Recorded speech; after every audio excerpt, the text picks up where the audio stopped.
Hello again and welcome to legendary Greyhound Field as Cable 15 TV Facebook Live brings you the game tonight. And Ben, we've got a good one tonight, playing host to a very good Bauxite Miners team. And the Hounds looking to go 1-0 again this week. You know, that's the plan each and every week, Hayden. You just want to go 1-0, go play it each game at a time.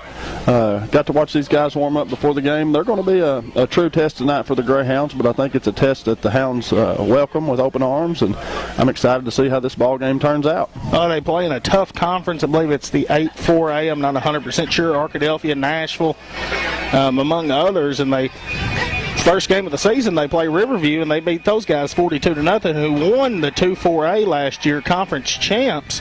So that tells you a little bit about Bauxite. And then taking one off the chin, I think it was a 5-point game. Monticello, I believe, is maybe a 5A class team.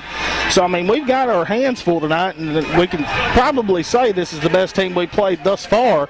So, I mean, the Hounds are going to have a lot of problems that they have not seen thrown at them tonight. Well, we're going to be put in a position, Hayden, where we're going to have to come out fighting. And as you said, they're a quality football team, quality football program down through the years. They've had some success, and, last couple years had pretty good success, but we're ready for the challenge. Mark Hinesley will have his Hounds ready to play. We know what's ahead of us, and we've got a pretty scrappy little bunch, so I'm eager to see how we match up against this conference here. Yeah, Bauxite's just started from the ground up, as you say, about 2 years ago. Got some new coaches in and some things of that nature. A team that historically the past 4 or 5 years hadn't been very good, but these past 2 years they've been pretty solid, making 2 playoff appearances. I believe not last year, the year before. They won 9 games, and you won 9 games in that conference that I was talking about earlier. But you got a good football program, and the Hounds, look for a non-conference opponent, and we find these guys, and these guys didn't back down. They're not scared of the Greyhounds. They're going to come into our place tonight fully expecting to beat the Greyhounds on their home turf. Oh, no doubt about it, Hayden. We're going to have a great ball game on our hands. I just want to remind everybody that the pregame is presented by Jackson's Funeral Home at the 1900 block of Malcolm Avenue. Our family serving your family, providing care and comfort in your family's time of need. You can check out our website at www.jacksonsfh.com or look for our obituaries on Facebook at Jackson's Funeral Homes. White River Health System has the care you need 7 days a week. Dr. Randall Hunt, Dr. Nicole Lawson, and APRN Marlo Hargrave see patients Monday through Thursday for your primary care needs at the Newport Diagnostic Medical Clinic. You can call 870-512-2500 for an appointment. For the care you need on the weekends, the Newport Weekend Clinic is now open Friday through Sunday. Walk-ins are welcome. Both clinics are located inside the WRMC Medical Complex in Newport at 2200 Malcolm Avenue. For more information, you can visit whiteriverhealthsystems.com. Arkansas Steel Associates has been a community-minded leader in Jackson County, including supporting the Greyhounds for many, many years. Arkansas Steel gives back thousands of dollars to support our community programs, and we salute Arkansas Steel for their community support as they salute the Greyhounds. Yeah, Ben, and talk a little bit about the Hounds this past week. Didn't get to be there live for the game. Had some other arrangements already was committed to in a wedding, but went back and watched, and it looked like it was all Hounds against Heber Springs. And you just hope that they come in with this mindset, knowing this team is a lot better than the Heber Springs, and they're going to give us everything we want, no doubt about it. The Hounds just got to play tough physical defense, as Mark Hinesley's bunch normally does. Jordan Johnson, I think, is calling a flawless offensive game plan, and a lot of things are going to have to click tonight. And the mistakes that you made, week 1 and 2, you can't make it against a good team like this tonight. No, we cannot afford any pre-snap penalties. Coach Hinesley preaches that. He says, you got to eliminate those things that you can eliminate, control the things you can control, but just come out and have a good, clean football game, as Brian Prince would say. He said we've got to have a clean one. And the Hounds are in for a fight tonight. It's going to be a good ball game. Also, I would like to thank the following for sponsoring special segments of our Facebook Live Cable 15 TV Greyhound broadcast. First Community Bank Newport sponsors every kickoff. Bratcher Real Estate brings you every Greyhound touchdown. Greenway Equipment Company of Newport brings you the Greyhound first downs. Fathead Pizza, that's one word, all caps, will bring you the collision of the week, and they're giving away a medium pizza, dine-in only, to the player that wins that, and they will put that up on the wall. You go in there, you'll have your name on the wall, I guess, for the rest of time. Also, Merchants and Planters Bank will bring you the first half recap. Unity Health Harris Medical Center Senior Salute comes to you at halftime. The Bank of England Mortgage Company presents a quick wrap-up after the game, followed by the George Kell Motor Company Player of the Game and the Subway inside the Newport Walmart Coach Mark Hinesley Report. Also, Robert Turner, Financial Advisor, brings you Greyhound highlights every Tuesday night on Cable 15 TV. And the captain's coming out now, and we're just under 6 minutes before kickoff. And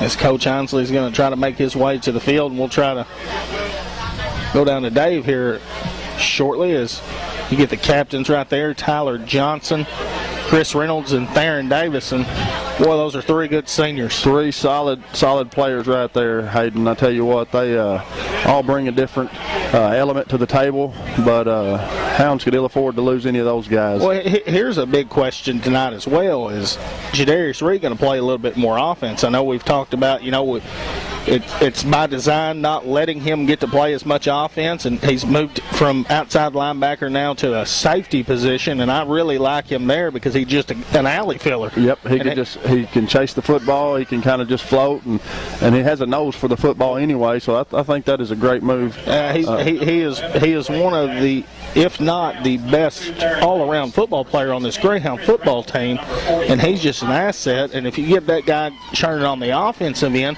but you don't really know exactly what he feels, if he's 100% or if he's 90% or if he's 60%. When you have a gruesome injury like he had at Osceola last year, I mean, it takes time. And then once you get healed, are you mentally healed? Are you ready to go? Because now you're like, every time you make that cut, you're like, man, I don't want to do it again. But you just got to plug and you got to play football. Well, there's no doubt there's a tremendous mental aspect that you have to overcome as far as the injury goes. Physically, I would think he would be 100%, but you just don't ever know how that affects people, because it will affect people differently, I assure you. But I think that he will blossom, so to speak, and he will be back to the same Jadarius, which we saw last week, coming up making a big hit one time from free safety. I mean, he was moving. Caught a reception on the offensive side of the ball. His first time to touch the ball on offense. He had a strip early in the first quarter to give the Hounds a turnover early on in the ball game. How many of those did he have last year? I think the Hoxie 10, game, 15. I think Hoxie alone he had 3 or 4. Yep. So, I mean, and that's an asset and truly speaks to Jadarius. I mean, he can lay the boom, but sometimes you fold up and think the boom's coming. There goes the football, and he picks it up, and he has got the speed to go the other way. And then you talk about other guys. I mean, there's just so many weapons. You talk about a 10th grader in Isaiah Kendall who stands at about 6'5". When you look at him, he looks like he's 6'12". I mean, the guy he's just long, and one of those guys that can just run off and leave secondaries. And then you talk about a guy like Tristan Griffin, a guy who didn't play a lot last year, getting some playing time. Actually got him a touchdown, I believe, at Heber Springs. And then what makes it all work, Ben, is when you got an offensive and defensive line, and you talk about guys like Weston Henderson, you talk about Jagger Robinson, you talk about Abel Robinson. I mean, you just talk about Brady Cook, Jacob Ozier on the offensive line. Then you talk about Tyler Johnson at a defensive end, and you talk about Jaden Godare. I believe he's going to get the start tonight, a guy that won the collision of the week last week. And got him a medium pizza. I'm sure he has cashed in on that. If he hadn't, I might go up there and say, I'm Jaden Godare. I heard that. I don't know that would work, but I tell you what, yeah, Jaden had an excellent game last week, and you say he's going to get the start tonight. Well, good for him. He earned it. Played an awesome game last week. The depth, Ben, you could just go on and on about this team, but in the past few years, we always have the athletes, and it comes down to how many guys have got to go out there and play kickoff, and how many guys have got to go play defense and offense. We're going to wait the toss, and the Hounds have won the toss and going to defer him to the second half, and that's Mark Hinesley. He's like, look, we're going to get our defense, we're going to get them out there, and we're going to get a stop, and we're going to go score. And that's always been his philosophy, and I totally agree with it. I like when defense comes out there and makes a stop early, as we've got Hinesley coming on to the field now with David Black. We're going to go down to the field now with David Black.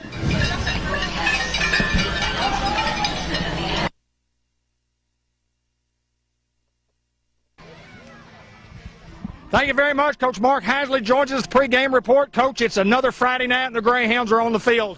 Hey, you know what? Every game that we get's a blessing, and I hope we really take advantage of tonight.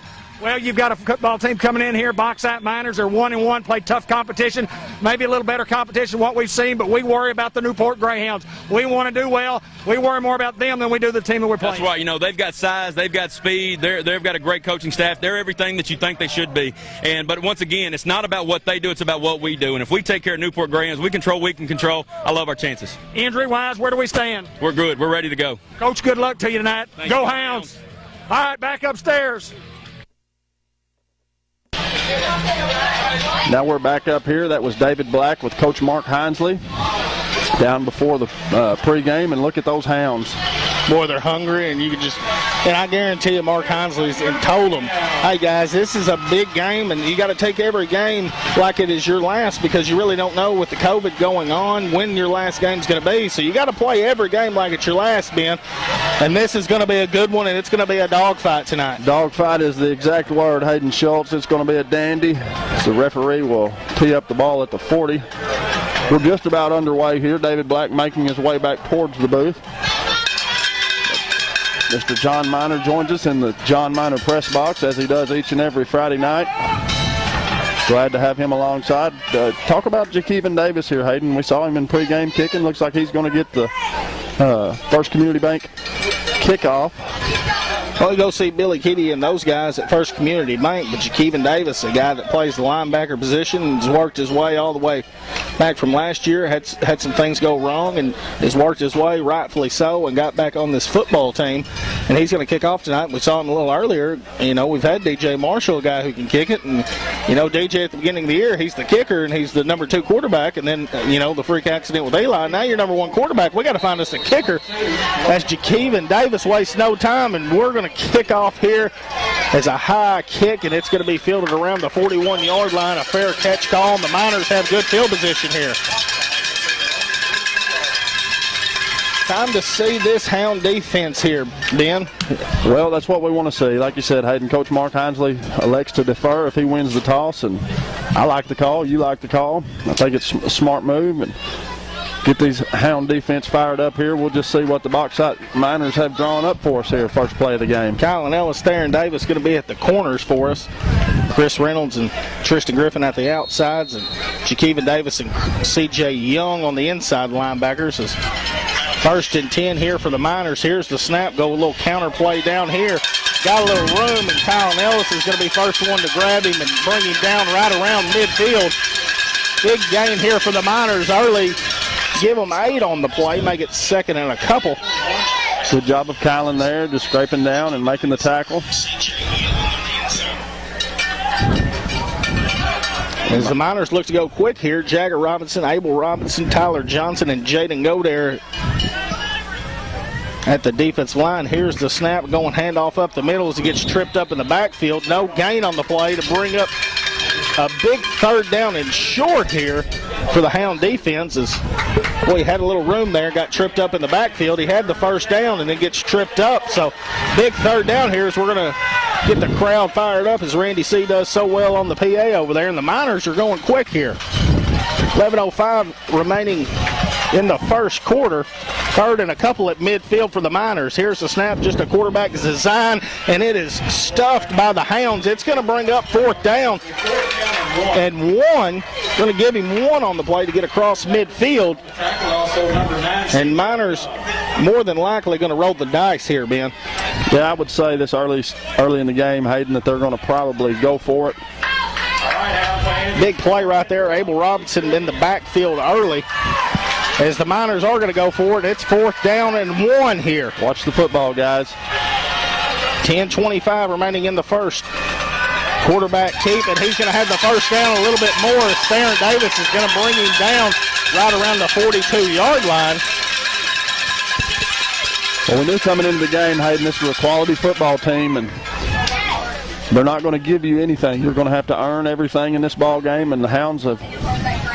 10:15 remains here in the first quarter. Still no score here. Here's the snap. Quarterback going to look to throw, and Chris Reynolds there to bat it away at the line of scrimmage. Boy, it's hard to throw over somebody that's that tall. That tall and such a great athlete, Chris Reynolds, just always where he's supposed to be. Right time, right place, right everything, that young man.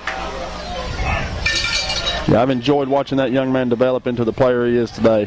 Miners going quick here on 2nd and 10 after the incomplete pass from the 42. Here's the snap, going handoff, trying to get outside, cuts it back up, and it'll be brought down by none other than Chris Reynolds. Get him to the 41, get him 1. 3rd down and about 9 here for the Miners.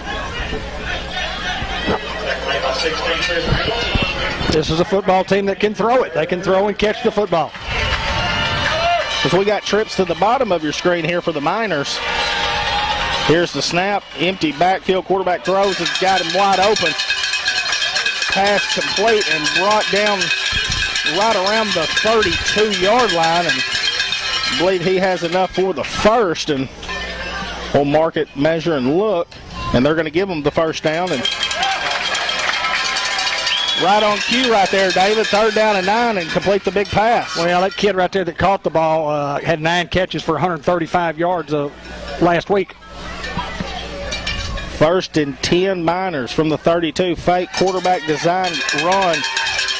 Brought down by Chris Reynolds as he gets over the 30 to the 29-yard line. 9:15 remains here in the first quarter. Still no score, but Miners offense looks to be rolling here. Yeah, they've been rolling pretty good here, Hayden Schultz. Big up front, come off the football very well, and a quality coached football team. 2nd and 7. Here's the snap, fake, quarterback throws it. It's picked off by Jadarius Reed. Jadarius Reed taking it another way for the Hounds as he crosses midfield. He's going to cut back, and Jadarius is still on his feet, makes another guy miss. Jadarius Reed denying to go down. Jadarius across the 20 to the 10. He's going to get in the end zone, but we have a flag here, and we just hope that it's not on the Greyhounds, man. Please don't be on us. And then we talked about Nunt before the game, or before the game started, about him being a playmaker and a difference maker, and he just proved that right there. The Hayden. flag is thrown. I mean, it's 30 yards from the play. It's away from the play. There's no need in it. I did not see if it was a clipping or if it was a right call, wrong call. It's obviously the right call because I'm not out there to make the call, Dave. Well, it's one of those things. It's going to be a big mistake if it's against the Hounds, and we'll see. Sideline warning.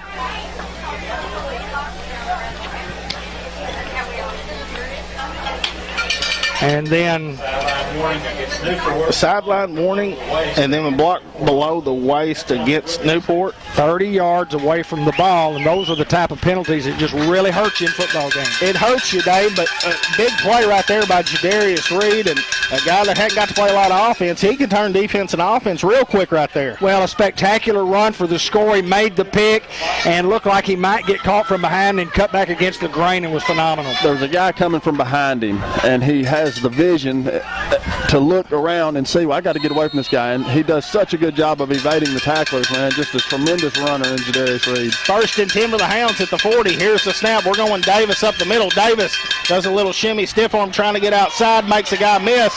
They cannot tackle Davis as he finally sticks his head down, and it'll be brought down right around the 43-yard line, giving 3 on the play, bring up 2nd and 7.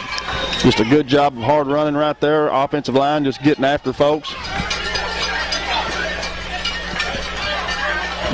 Darren Davis will come out. I guess the helmet came off. Number 6, Jamario Ballantyne will check in for him. So it'll be 2nd down and about 8 from the 37.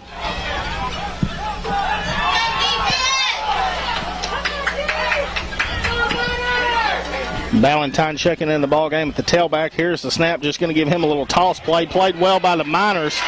He's hit in the backfield, but we do have a penalty flag, and it'll stop the clock right at 8:12 here in the first quarter, and we'll try to sort out the laundry. I want to remind everybody the football game is brought to you by El Puente Mexican Restaurant, St. Michael's Health and Rehab Center, and Eye Care RX Pharmacy, located at 1117 McLean Street in Newport. Locally owned and locally loved. Eric and Katrina Schaffner against the Hounds again.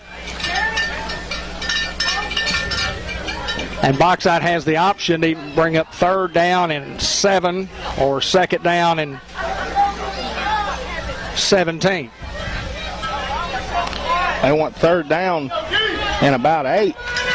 And a loss right there from Ballantyne. As it was played perfectly defensive end of Bauxite. Big 3rd down and 8 here for the Hound offense. Trips to the top of your screen. Griffin by himself at the bottom. Offside play, and the Miners don't fall for it.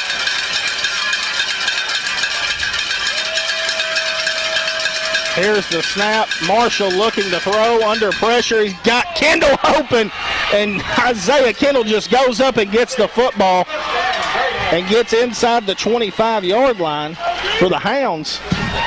And we'll have a 1st down here for Newport. Off. Moving the chains, Isaiah Kendall. 7:33 remaining here in the 1st quarter. Still no score here. As the pick 6 and then had a flag from Jadarius Reed, got called back, and the Hound offense is rolling as we go Davis's number on 1st and 10. And he'll be brought down right around the 20-yard line. Give him about 4 on the play. Bring up 2nd and 6. State Farm Insurance agent Andrew Roach. We're working on some technical difficulties as we speak, and it's all down to the Wi-Fi signal. We had some problems the last time we were here at home. None last week, but experienced some Wi-Fi signals. We're hoping it'll be strong enough for us to get through. We can go to a hot spot if we need to. 2nd and 6. Here's the snap. Marshall rolling out to his right. A little underthrown to Caden Johnson. Will come up incomplete here and bring up another 3rd down and long here for the Hound offense. Well, this defense is big, and they're strong, and they're fast, and they run to the football. And we knew coming in this would be a test for the Hounds. 3rd down and 6 with 6:44 remaining here in the 1st quarter. You don't have to get all 6 right here, David. Couple of downs to get it. You're in 4-down territory here. Weston Henderson, Jagger Robinson, Jacob Osher, Brady Cook, and Abel Robinson. That offensive line. Here's the snap and going Davis, and Davis cuts it up. Davis sticking his head down, and Davis refusing to go down and gets inside the 15-yard line as a helmet comes off and a flag as well. There is a flag on the play. Could be a face mask penalty.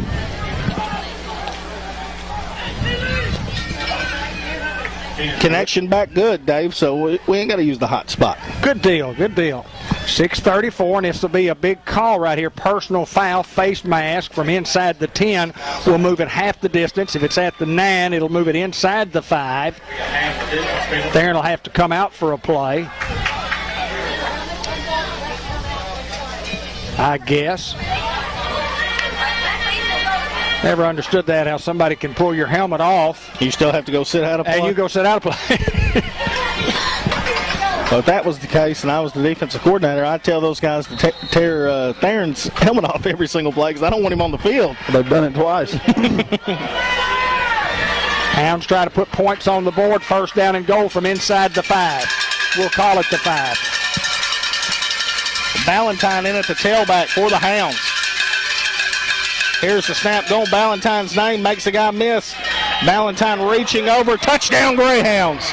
And the Hounds strike blood here first at legendary Greyhound Field as the Hounds leading 6-0 as we wait the extra point here.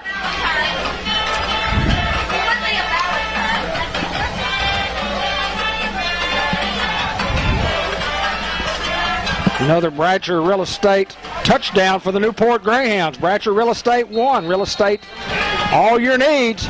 Mary Reed and all the crew at Bratcher Real Estate. Keedy to snap, Reynolds to hold, Chavez to kick.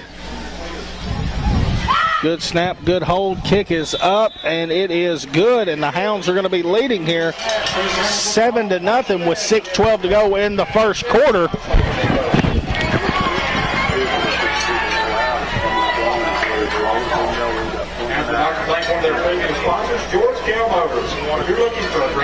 Has still experiencing some difficulties here trying to get everything worked out, and we apologize to viewers tonight. And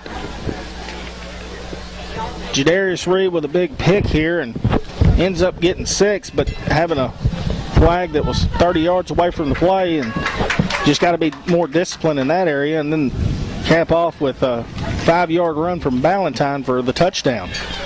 And the Hounds leading here in the contest 7-0 with 6:12 to go in the first. WRMC Orthopedic Sports Medicine Clinic, board-certified providers at WRMC Orthopedic Clinic offer the latest in orthopedic services, including joint replacement surgery, sports medicine, osteoporosis care, and robotic-assisted joint replacement for hips and knees. Jakeevan Davis with the First Community Bank kickoff as the Miners trying to set up a return, and will be once again in good field position as he gets up to the 40-yard line. And this Miner offense was rolling early and then put themselves a little bind on third down and long and had to throw a pass play, had a guy open, and then Jadarius Reed comes from middle of the field to the hash and just makes a play. Sophomore quarterback for these guys, Hunter Farrell, going for 179 yards and 192 yards first couple of games this year. Empty backfield for the Miners. Motion to the top of your screen, fake. Quarterback design, keep. So he's trying to make the guy miss. C.J. Young and Kylan Ellis in on the tackle. Give him a couple on the play, make it 2nd and 8. We'll look for the fathead collision of the week throughout the contest. The big hit. We're looking for a hit that hits harder than one of those large Supreme pizzas. Oh, yeah, boy, isn't it nice? Boy, that hits pretty hard. Boy, I had to go home and take me a nap after one of them. 2nd and 8 here for the Miners. 42. 5.5 to play here in the quarter. We lead 7-0. Here's the snap, quarterback keep, and Tyler Johnson just whoops his guy, and it's going to be a loss on the play. What a play by Tyler Johnson. He's one of those guys that, he was a starter 2 years ago, got hurt on on the opening series at Pottsville, had to sit out that year, and here we go. 3rd and 11. Big third down here for the Hounds. Here's the snap, quarterback looking to throw. Going to throw a jump ball. Goes up and gets it, and he is across midfield, and we'll have the first down. Great play right there. Just a stop route. Kid's just told to go to the yard marker. Connor Stacy now in the football game. One of the Stacy boys. That's Matt Stacy's son at the quarterback. 1st and 10. He's going to keep it. Quarterback keep as he's brought down by none other than Jakeevan Davis. No gain on the play. Bring up 2nd and 10 as we're at the 4:45 marker here in the first quarter. Hounds still leading in the contest 7-0. Safe Banking, Merchants and Planners Bank, offering several locations in northeast and north central Arkansas, including 2 locations right here in Newport. Well, the Miners don't waste time here in a huddle or anything. They look over there, get the play as we got motion to the bottom of the screen. We're going to have a flag here.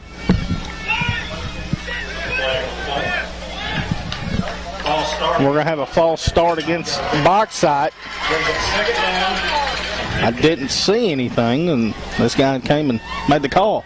I want to remind everybody that we'll have an interview tonight with Connor's dad, Matt Stacy, former All-State football player here at Newport, class of 88, last year 87. Also, the great Billy Warren is in the house, and we'll get to visit with him at the half. 2nd and 15, sets up the screen pass, and it was set up for him to go a long way as it just comes up incomplete. Good play call there for the Miners. Yeah, they had it wide open, and the kid just dropped the football. Brings up 3rd and 15, 3rd and 16, maybe 17. At least 16.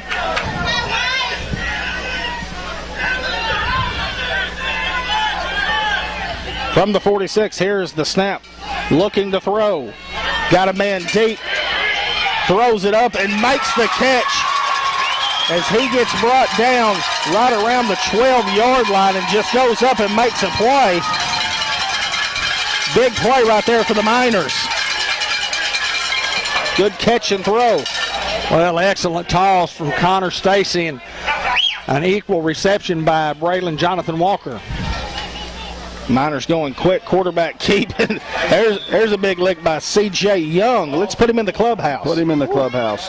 Boy, that looked like a fathead double ham and cheese sandwich hit. Also started 5 on the play. Jaden Godare. Be a loss of 1 on the play, bring up 2nd and 11. with 3:45 to go here in the first quarter. Hounds still leading here.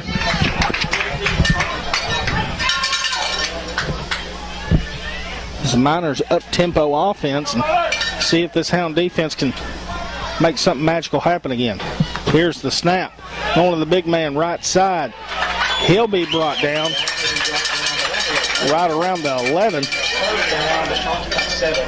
Give him 3rd and 7. All right, Greyhound fans, it's third. With 3:13 to go, and we've got another big third down here for the Hound defense. We'll just keep it right here and see what happens on this series, and we're probably going to have to shut it down and go to the hot spot, so we'll be off the air momentarily, but we'll be right back. Empty backfield. Here's the snap, looking to throw. Quarterback got times, decides to keep. And a big lick right there by Chris Reynolds.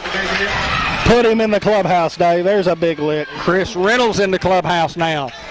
Now a 4th down and 7 and a field goal possibly for the Bauxite Miners.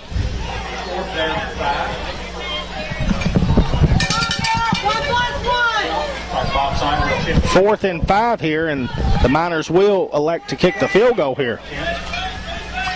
Or at least line up. It's about a 25-yard field goal here.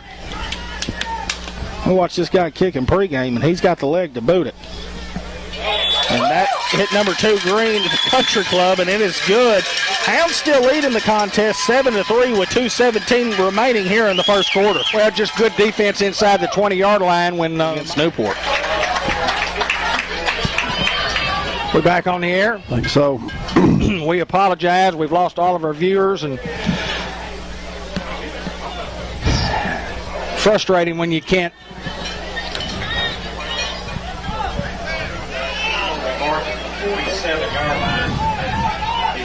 Hounds are penalized again. That's going to be 1st down and 16, 17 to go. 1st down, and so 33 seconds remaining in the first quarter. 7-3 is our score. So we are on live again. 1st and 15 here for the Hounds. Marshall rolling out to his right, looking to throw. And he's just going to throw it up. And Chris Reynolds goes up and gets it. What a play right there. Marshall's just trying to throw the ball out of bounds and live for another play. And Chris Reynolds, a little toe tap on the sideline here. Going to give him. Well, DJ's under a lot of stress, a lot of duress back there. Maybe a little quarterback draw, maybe just a regular draw, but boy, they're coming. They're bringing linebackers, and they're coming hard. We're 2nd and 11 here from the 48-yard line with 15 seconds remaining here in the first quarter. Snap, going to throw the bubble out to Isaiah Kendall. Good blocking on the perimeter by Chris Reynolds as we're going to have a 1st down. Boy, they like to pull his head off, and I can't see very well. And Kendall is down. no flag there. And if I can see it from here, wow. He's near a 1st down. 9.1 seconds to play in the quarter. Hounds lead 7-3. We knew it would be a tough battle.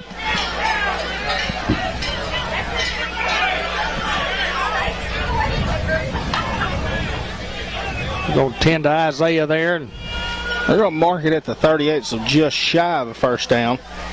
We'll bring up 3rd down at 1 for that point. And our coaches over there saying, look, fellas, they almost took his head off. Goodness gracious, I can't believe they've called as many as they have. But anyway, NEDC, downtown Newport. Kendall gets up and looks to be just a little shaken up. Sonic Drive into Newport. Just a reminder, M&P Bank brings you the halftime report. Unity Health Harris Medical Senior, the senior salute at the half. Bank of England Mortgage Company presents a quick wrap-up at the end of the game, following the game. Fathead Pizza Collision of the Week, George Kell Motor Company Player of the Game, Subway, and the Newport Walmart Coaches Show, and Robert Turner, Financial Advisor, bringing you the Greyhound highlights every Tuesday night. Another big 3rd down and 1 here for the Hounds. You expect Davis to get the ball here.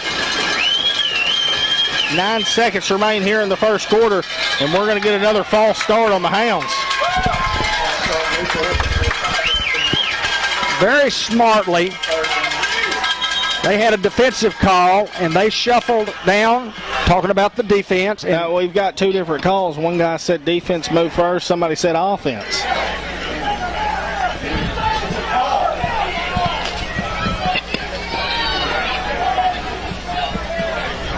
Well, they got to get it figured out here tonight.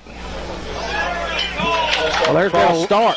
There's been a lot of penalties here in the first half. And I think it was a false start, but you can't make a call and then go back on it. That's what I do not like, David. Stick with the call. If you made the call the first time, you make it a second time, you make it a third time. It's going to back the Hounds up to about the 43-yard line and bring up 3rd down and 6. Another 3rd down here for the Hounds. One of the Miners have been bringing pressure all over the field here. Snap, fakes the toss. Marshall's going to air it out long to Kendall.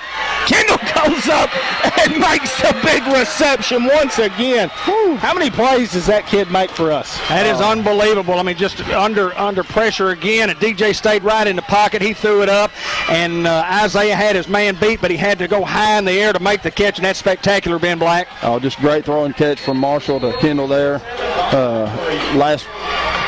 Not last week, but the week before. We saw that, and those two right there are going to be a deadly combination this year. It's going to end the first quarter. Hounds leading here 7-3, and boy, Isaiah Kendall, just a 10th grader now. You're hearing his name a lot. You're going to hear it for a couple more years. Hounds lead 7-3 in the football game. Is brought to you by White River Area Agency on Aging, covering a 10-county area with a location in Newport at 1200 Highway 367 North. By C&M Ag Depot at 2900 Highway 367 North, offering a wide variety of farm supplies, hardware, hunting supplies, heated gear for football games and hunting season. They carry Carhartt clothing, lacrosse boots, Milwaukee and DeWalt power tools. And as a reminder to farmers, we are an agriculture parts store with a large inventory of parts for all your farm equipment needs. Come see us for all your outdoor activities at C&M Ag Depot, or give us a call at 523-6766.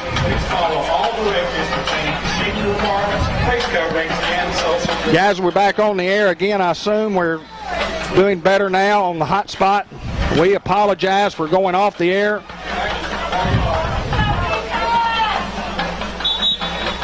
Shout out to Trey Weinmiller, said he's got us on the flat screen. Got us on the old flatty, eh? Oh, wine dog. Well, the Hounds will have 1st and goal here from the 6-yard line after, once again, Isaiah Kendall's just go. David, I don't think there's anybody in high school football who can jump with that guy on a 50-50 ball. I absolutely agree. He turns a 50-50 ball into a 90-10 ball his way. Reynolds down at a tight end. Another false start here for the Hounds. Well, you just give the defensive crew give them a plus. They're just shuffling guys at the line of scrimmage and just creates confusion. Yeah, and you have to be disciplined enough to know that once they move, you don't have to move until the snap count. So moves it back to the 11. It makes it a little different 1st and goal from the 11. You do not like the pre-snap penalties, as Mark Hinsley talks about, the pre-snap ones, the ones that you can control. 1st and goal now from the 11 for the Hounds. Here's the snap going Davis, and he is hitting the backfield and dropped for a loss.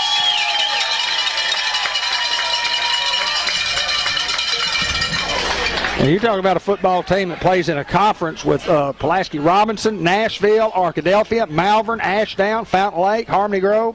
They don't have any gimmies. This is a quality football team right here. Oh, no doubt about it, David. 11:37 to go here in the second quarter. 2nd down and goal from our own 13. Will the Hounds try to get it in Chris Reynolds' hands, or Isaiah again? Here's the snap. Marshall under pressure again as he had Chris open, and it's going to be picked off around the 2-yard line, and the Miners getting momentum to go their way here. Well, we held them to 3 on this last possession, which was a good boost for the Greyhounds, but just making a play there or the Bauxite Miners. Well, they had it read perfectly. We had a guy open by the time DJ saw him. The safety read the eyes, read the arm, and just got there and made the Oskies. Got them backed up inside the 5-yard line at the 2, and you can ill afford to let them get a pop here. 11-17 remaining here in the second quarter. Hounds leading 7-3. Got a guy here at the bottom of the screen. I don't believe you can even see him below the numbers. And here's the snap. And handoff trying to go outside, and then I don't think he went down, and they're going to say he did. Boy, I don't think he went down the first time. I really don't. Darius Reed was there and is going to get credit for the tackle. I was watching this guy over here, made sure we had a guy. I thought they might try to take a little risky shot here. Well, don't count him out right here, Hayden Schultz. 2nd and 3 here for the Miners. Trying to get outside, cutting up, and just slips. Once again, their offensive line does a good job getting out in space, trying to get on a hat on a hat. Well, we've said it over and over. It's a quality football team in the Bauxite Miners here. And we knew coming in this was going to be a challenge. It was going to be a dogfight, and the Hounds are leading in the ball game 7-3, as you see at the bottom of your screen. 3rd and 4 here for the Miners. From the Hound 8-yard line with 10:15 to go here in the first half.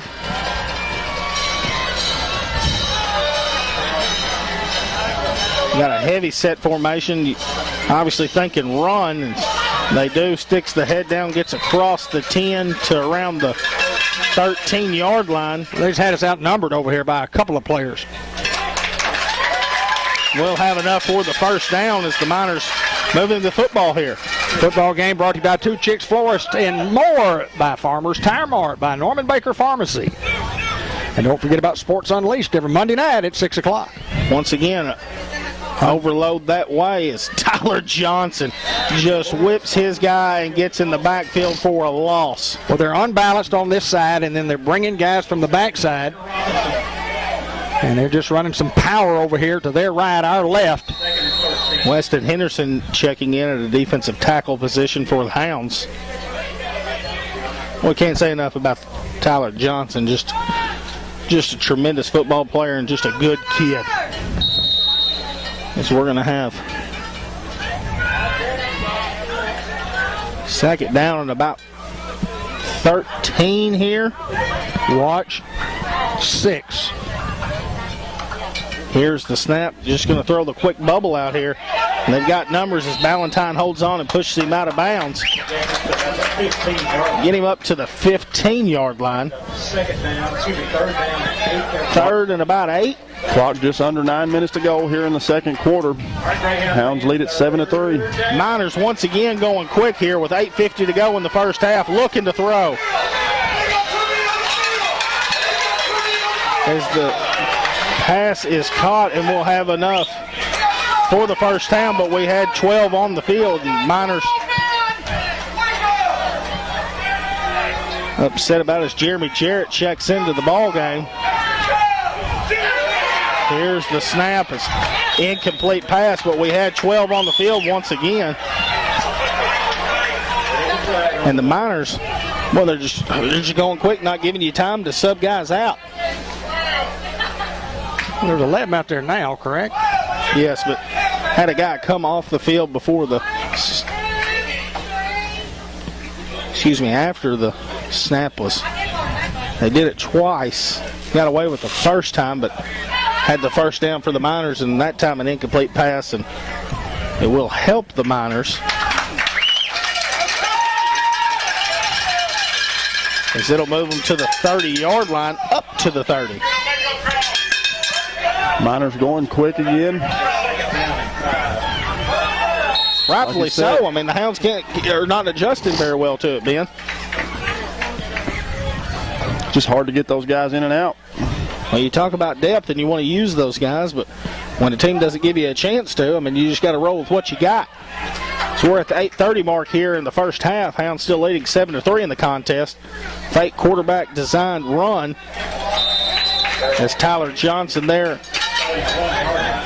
to bring him down around the 31-yard line. Make it about 2nd and 4.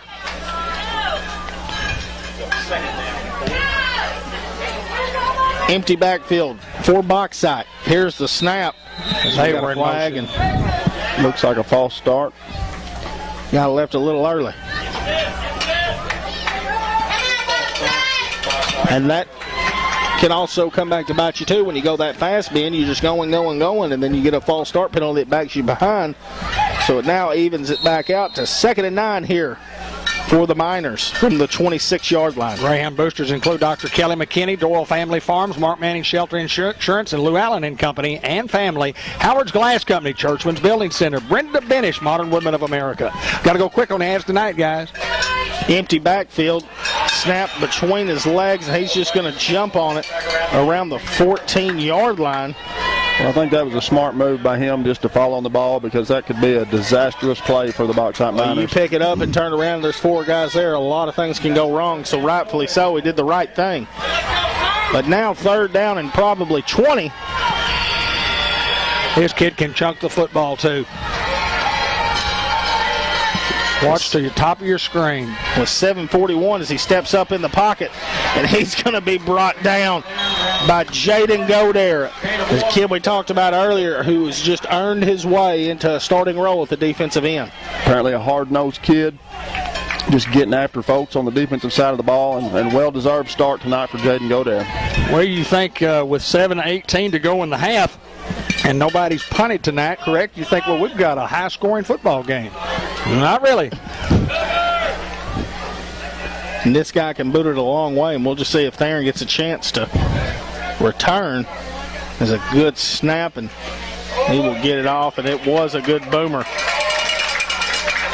It's going to bounce and roll and go inside the 40, and they're going to let it roll right around the 37-yard line. Hounds haven't had a lot of success rushing the football. They've been strong throwing the football because we can catch the ball. The pressure has been coming from the defense. This Bauxite defense, applies the pressure with their 4-man front plus a couple of linebackers coming every now and then. But our offensive line has done a marvelous job of protecting our quarterback. No doubt about it, D-Black. 6:51 to go here in the second quarter. Hounds lead at 7-3 over Bauxite. Hounds had it 1st and goal from the 6 a while ago, and then had the penalty, took it back to the 11 and could not punch it in. Got an Oski. Bauxite did. 1st and 10 here for the Hounds. Davis in at the tailback. Here's the snap. We go Davis up the middle. Davis, give him 1 if any on the play.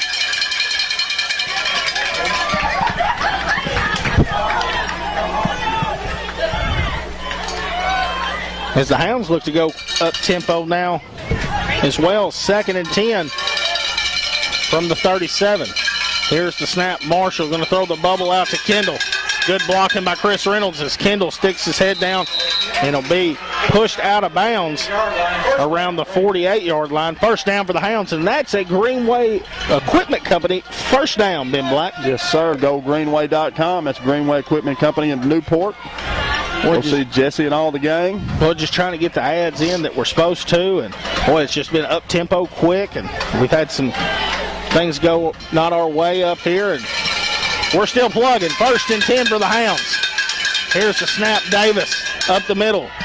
A little shimmy, and Davis will be brought down. That's a tough 6. Down to the 46-yard line. Sam's Diner.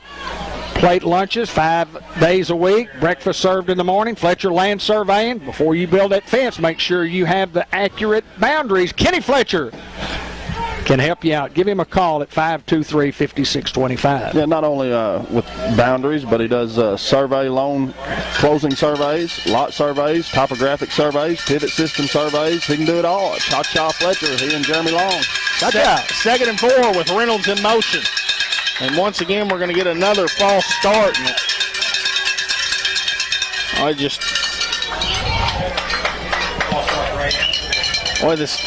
We're false starting, but their linebackers will take a step in like they're coming, and they're 4 yards off the ball, and we just move. We're too anxious, and you've just got to be better disciplined. We'll get that worked out. Bring us back to the 49-yard line, and Looks like you get one on first down instead of 6. Minor territory as we got 2nd and 9 here with 5:39 remaining here in the first half. How about Isaiah? Up and out. Here's the snap. There's Chris wide open. He finds him, and Chris Reynolds across the 30. It's a foot race to the end zone. Chris Reynolds is going to get in the end zone. Touchdown, Greyhounds. How about Chris Reynolds across the middle? I'll take that. Way to go, Chris, and what a pass by DJ. Well, DJ saw what you saw, David. Chris Reynolds just running wide open on a crossing route. Had Kendall go one way, Reynolds go the other, and I love when they do that because those guys are just weapons. Hey, and you've got to, if you've got a shutdown corner, you've got to put him on one of those guys, and that leaves the other one open, and it's hard to guard those two guys on an offense like that right there. Another Bratcher Real Estate touchdown covering 51 yards. Keedy snap, Reynolds the hold, Chavez the kick, and no good. Hounds leading still in the contest, have never trailed 13-3 with 5:30 to go in the first half. And a reminder that Unity Health Harris Medical Center is your community health care provider with inpatient, outpatient care. We believe in the power of people, and we create great care at Unity Health Harris Medical Center.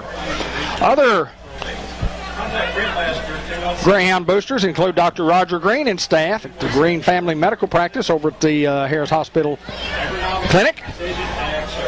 And Ollie's Chicken at the Newport Mart, best fried chicken in Northeast Arkansas, at the Shell Station across from M&P Bank on the North Branch. Waters Farm supporting and loving the Greyhounds for many, many years. Well, guys, we've had some technical difficulties. We've been on the air. We've been off the air. We've changed hot spots. We're back on. We hope we stay on. We apologize for the technical difficulties, and we will have them worked out by next week. Jakeevan Davis to another First Community Bank kickoff, where community comes first at 25-25 Malcolm in Newport, Arkansas. And Jakeevan kicking around the 23-yard line where it'll be fielded. And once again, a good return around the 37-yard line. And Miners have had good field position all night, Dave. And that leads me into to say our defense has been real good tonight, giving up only the 3 points. And when they needed to make stops, they've made stops. And, I mean, it's just been a good defensive effort. Anytime you can hold somebody to 3 points the first 12 plus 7 plus 19 minutes, still a lot of time to go in this quarter. And a timeout on the field maybe? No, just going to wait a little bit before they get the offense out. They may call a timeout. Oh, here they come. That was good math there. 12, 7, 19. That was good math, Dave. Did I get it right? Did I get it right? That was good. Right. 1st and 10 for the Miners from the 37. Here's the snap. Trying to get outside, and it is played well. Once again, Tyler Johnson and Chris Reynolds there to make the stop. Oh, just a great job by those two guys, the two senior captains. That's the effort you can expect from those guys every time. Got to watch 6 down here at the bottom of your screen. He's wanting the football. And he's matched up with Kylan Cripe. 2nd and 14, motion to the bottom of your screen. Quarterback going to roll out to his right. Got a man open in the flats. Makes a guy miss. And it'll be brought down. Looks like it's just short of a first down. Jakeevan Davis coming from that inside linebacker to bring him down. It's going to bring up 3rd down and 1 again here for the Hounds. What a job by Jakeevan Davis to come from behind and make the tackle there. 4:32, clock continues to move here in the second quarter. You got to think quarterback keep here. As they go handoff up the middle, sticks his head down. Jakeevan Davis, also Jaden go there in on the tackle, but that'll be enough for a first down. As got a man shaking up on the ground here for Bauxite.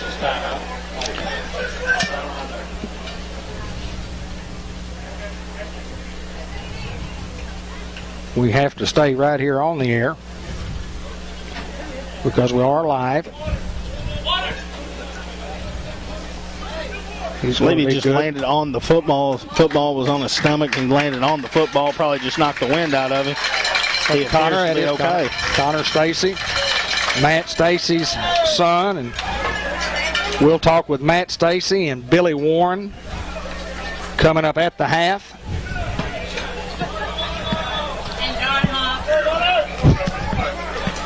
Hey, John.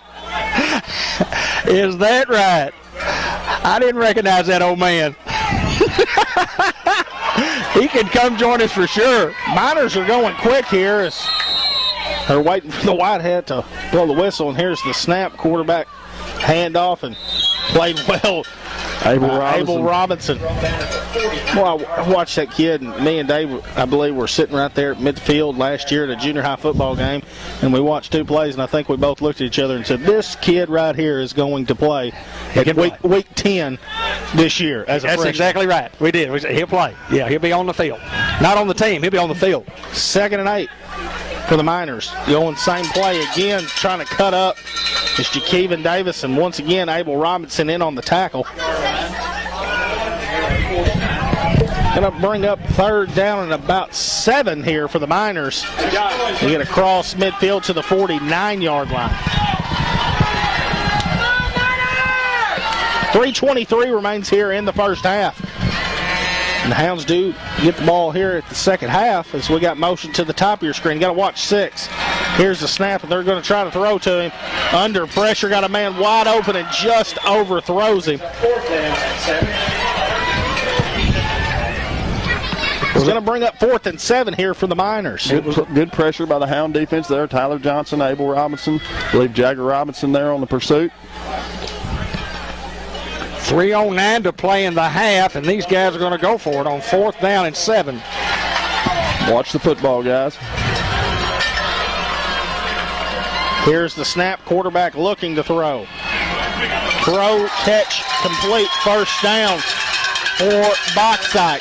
Pressure throw by Stacy and a great catch by the receiver. I believe that's Walker. It is Walker. Give those guys credit. Just a great throw and catch there. 6 wants the football. You can see it.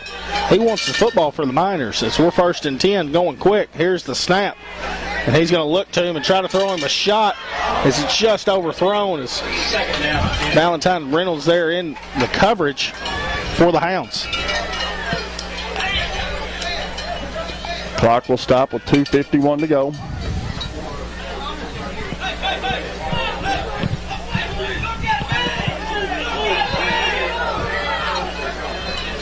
Second and 10, 2:51 to go.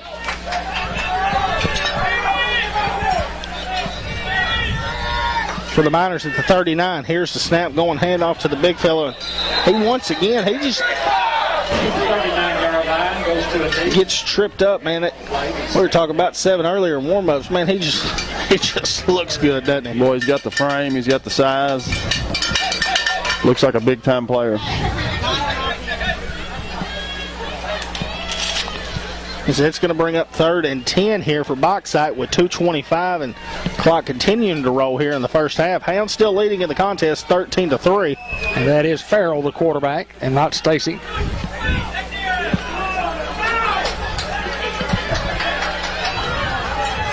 Play clock under 5, and here comes motion. Snap, quarterback going to look to throw. And he's got the screen set up this time, and what a play right there by C.J. Young. Just sniffs it out, and it's going to bring up a big 4th down as Davis is on the ground holding his leg, hope nothing serious. Holding his left knee, and this might not be too good.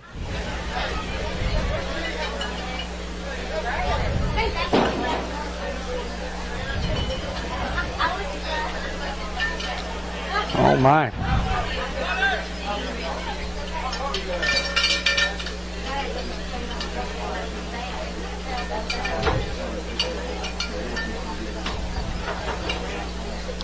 We just hope it's a Charlie horse.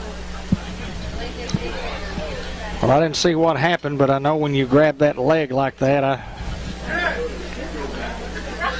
I've seen kids do that before, and I know the results. Sometimes not good. Let's see if he can get up quickly and walk off under his own power. And he cannot.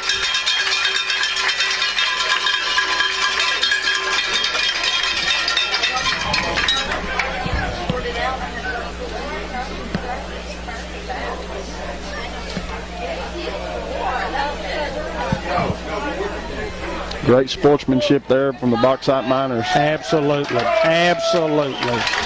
Great sportsmanship by big number 73. Just a class act.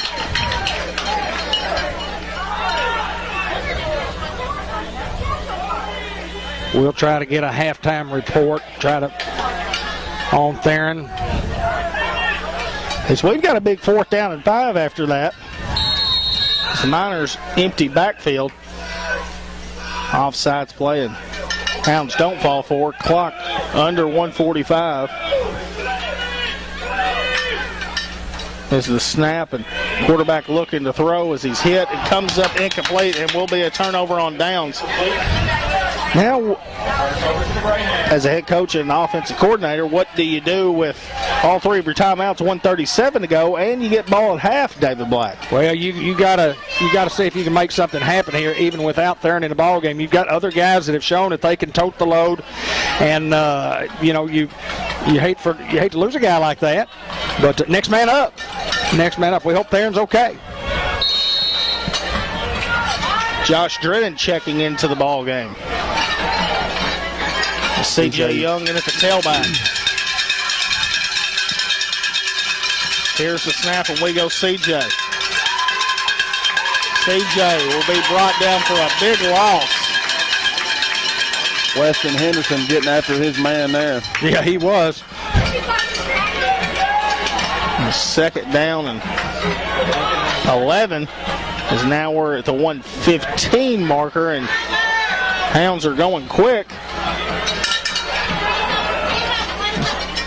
Here's the snap. Marshall's going to look to throw.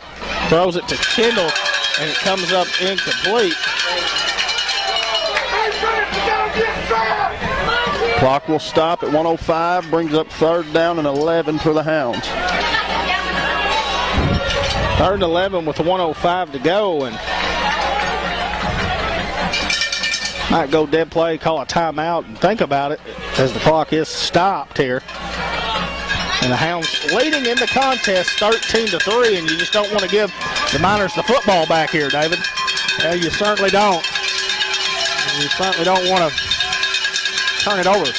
As Davis Theron comes in motion as they fake, and they're going to try to throw it to him deep. And Davis goes up and gets the football. It looks like his leg's fine, Dave. I think he's okay, my friend. That was an incredible toss. The offensive line gave him plenty enough time to throw. You saw Theron beat 3 guys. Awesome route and an exceptional catch. You see him come in motion, and you know what's coming, and you still can't stop it. Then you just know that kid's on a different level. He's just a great player. There's another Gold Greenway Equipment Company 1st down. GoldGreenway.com. After the big play, now you want to score as we're at a minute here in the 1st half. Snap, Marshall looking to throw under pressure. He's going to keep it and run. Good block there, Tristan Griffin, as Marshall is going to smartly run out of bounds around the 15-yard line. Well, he just saw the open space, and he took advantage. Great job of thinking on your feet there by Marshall. Hey, I'm telling you, we watched this kid as well last year, and a guy, coming in to his 10th grade year, he didn't know if he was going to get to play the quarterback position over Alcorn, a guy who had a tremendous... As good a sophomore year as you could have. Absolutely, and Bauxite going to call it their first timeout here with 51 seconds remaining in the 1st half. Yeah, Eli was just simply phenomenal last year. You couldn't have had a better year as a quarterback, much less a sophomore quarterback. And when he got hurt earlier this summer, I mean, it was just kind of like, well, it's not going to happen for him this year. So, DJ, you're going to have to come in here and you're going to have to earn the job. And, I think he's done that. He's earned the job, and he's been very, very good and throws the football. He puts it on target. When you've got good receivers, great receivers make great quarterbacks. But great quarterbacks can also make great receivers. Absolutely. If you put it on the money, like both those guys just did right there with Theron tagging up there. But also the offensive line, giving that guy time to throw. You can't underestimate the kid's ability to run, too. I mean, he looks, he goes through. You can just watch him. He's going through his progressions. He's got the vision down. And right there he sees Tristan Griffin's got an angle, so he just goes around him. I mean, the kid's a football player. He is no doubt a football player, Hayden Schultz. Hounds want to punch it in here from the 15-yard line. Oh, that's a big drive right here, guys. And the snap, Marshall going to roll out, and we do have a flag on the play. Marshall just smartly going to run out of bounds, and I believe it's going to be a false start. The 18-yard line, gain of 2 on the play, second down and 8. I think we might have gotten a little head start going forward. We'll see.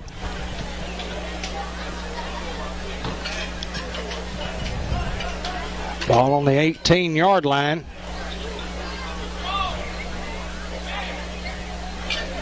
Illegal shift by the Hounds. Had a man moving in motion toward the line of scrimmage.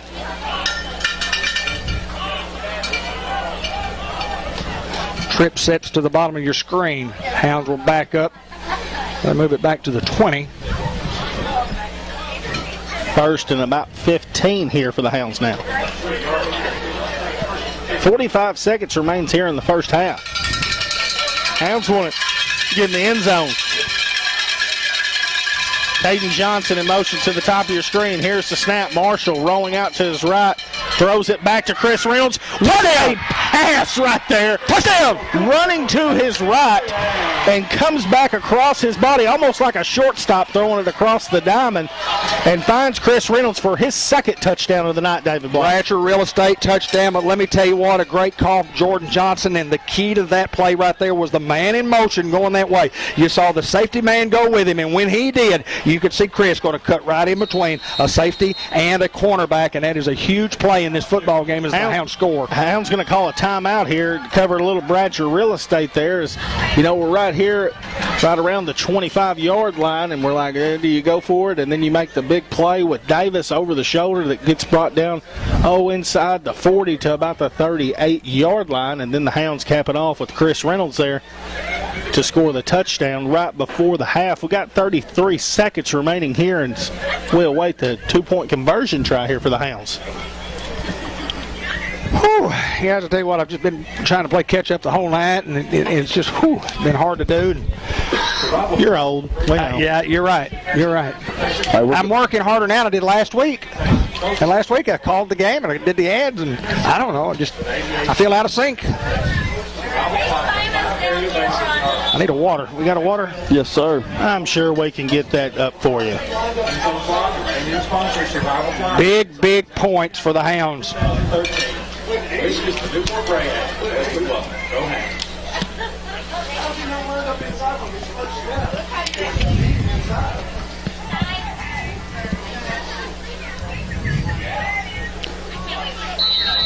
As Jadarius Reed at the quarterback position. I'm betting he's going to keep it. Here's the snap, and that's what we do with Reed. He sticks his head down and gets the two-point conversion. First points of the year for Jadarius Reed right there. Attaboy Nut. I'm telling you what, 8 is the difference maker, and if he can start doing those type of things on the offensive end along with the defensive end, man, I think he's as good a football player, overall football player, as I've seen. There's no doubt, Hayden. He's a football player. He has a nose for the football, offensively, defensively. He understands the game. It comes to him natural. He is just naturally, you can't teach that. No, he's gifted. Yes. I remember in 4th grade he's running out routes, and I'm like, dude, this guy could probably play 7th grade in the 4th grade. Right. Yeah, he is a tremendous athlete, and as David said, he is just gifted. Not everybody gets what God gave that young man. And the most amazing thing about him is coming off the injury and the work that he's put in to get back and get better.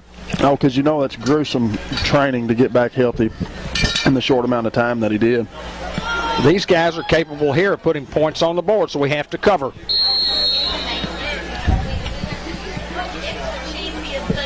A First Community Bank kickoff where you can go see Billy Keaty and crew as it touches a man and is going to go to the end zone. And no, sir, it touched him.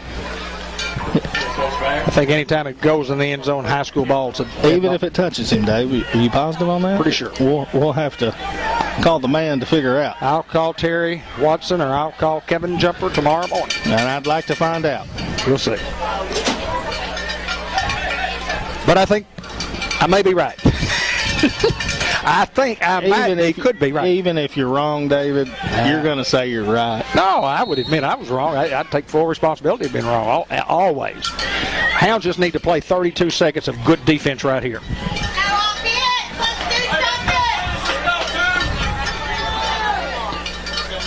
Dalen Carter checking into the ball game at a defensive tackle, and we'll see if the Miners try to roll the dice as they still got 2 timeouts. Here's the snap. Quarterback looking to throw. Got a man open in the flats, and there's a big lick. Put him in the clubhouse, Josh Drennan. Woo! I believe he's the leader. Yeah, that's going to have to be the leader of the Fathead Pizza. That's one word, all caps. And he's the top of the list. Woo! A 10th grader who's trying to earn a spot here on this Greyhound roster. I mean, he wants to play whatever he can play. And that's fine. When you break his neck, we'll sue you. And you on the 45. Helmet. so we've got motion to the bottom of your screen. Here's the snap. It's 2nd and 10.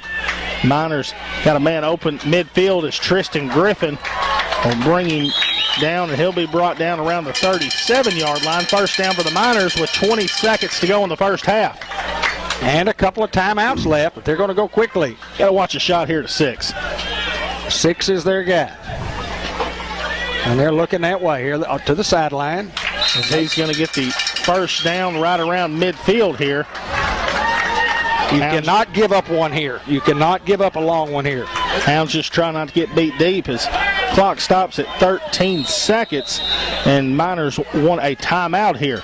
Very good timeout because the clock was going to start once the chains got set. The White Hat was going to start it, so it's a good timeout for those guys. And again, we thank all of our great sponsors. We just hadn't had an opportunity to talk a lot about them because it's such a short first half and working on technical difficulties. But we think we're in pretty good shape, and want to remind everybody that we'll have a quick halftime, and then we'll have some interviews. But then what we'll do is we'll wrap up the half with the Merchants and Planners Bank report, and then we'll go to First Community Bank has lots of great things in store for Newport. Check them out at www. We can play our halftime filler.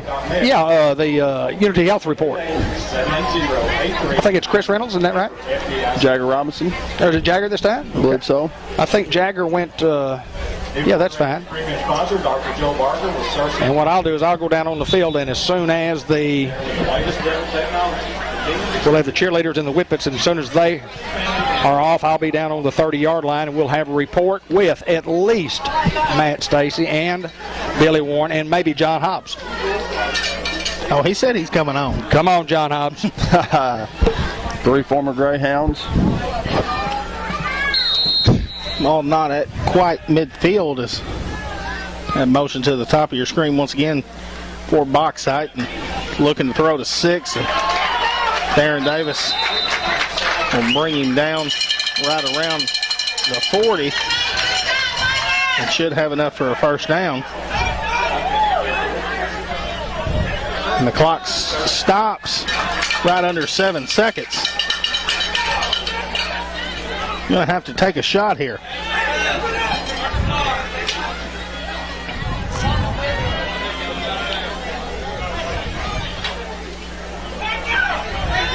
He was pushed out of bounds, so the clock will not start until the play. Got to watch 6 here in motion. Fake, quarterback looking to throw, and just going to keep it.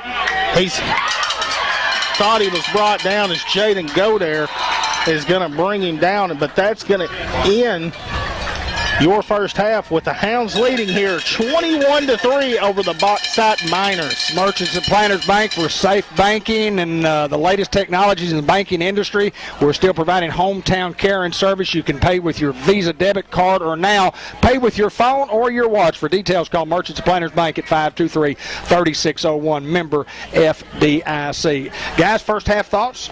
Well, I thought the Hound defense played very well, even though, the Miners had good field position all night. The Hound offense starting to click here, throwing the football. I mean, typically, a running football.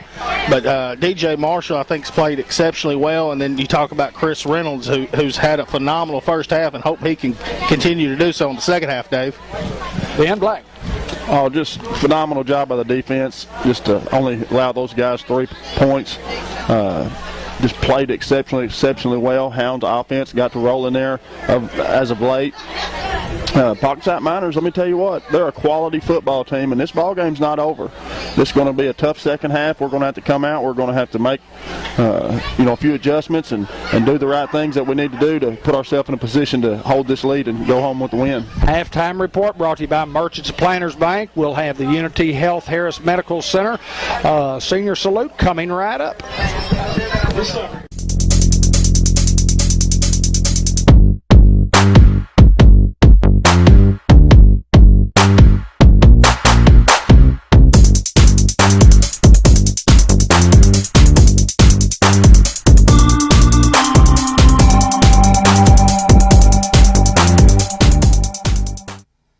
The Unity Health Harris Medical Center senior report, and this week we bring in Jagger Robinson to our program. Jagger, good to see you, my friend. Good to see you too.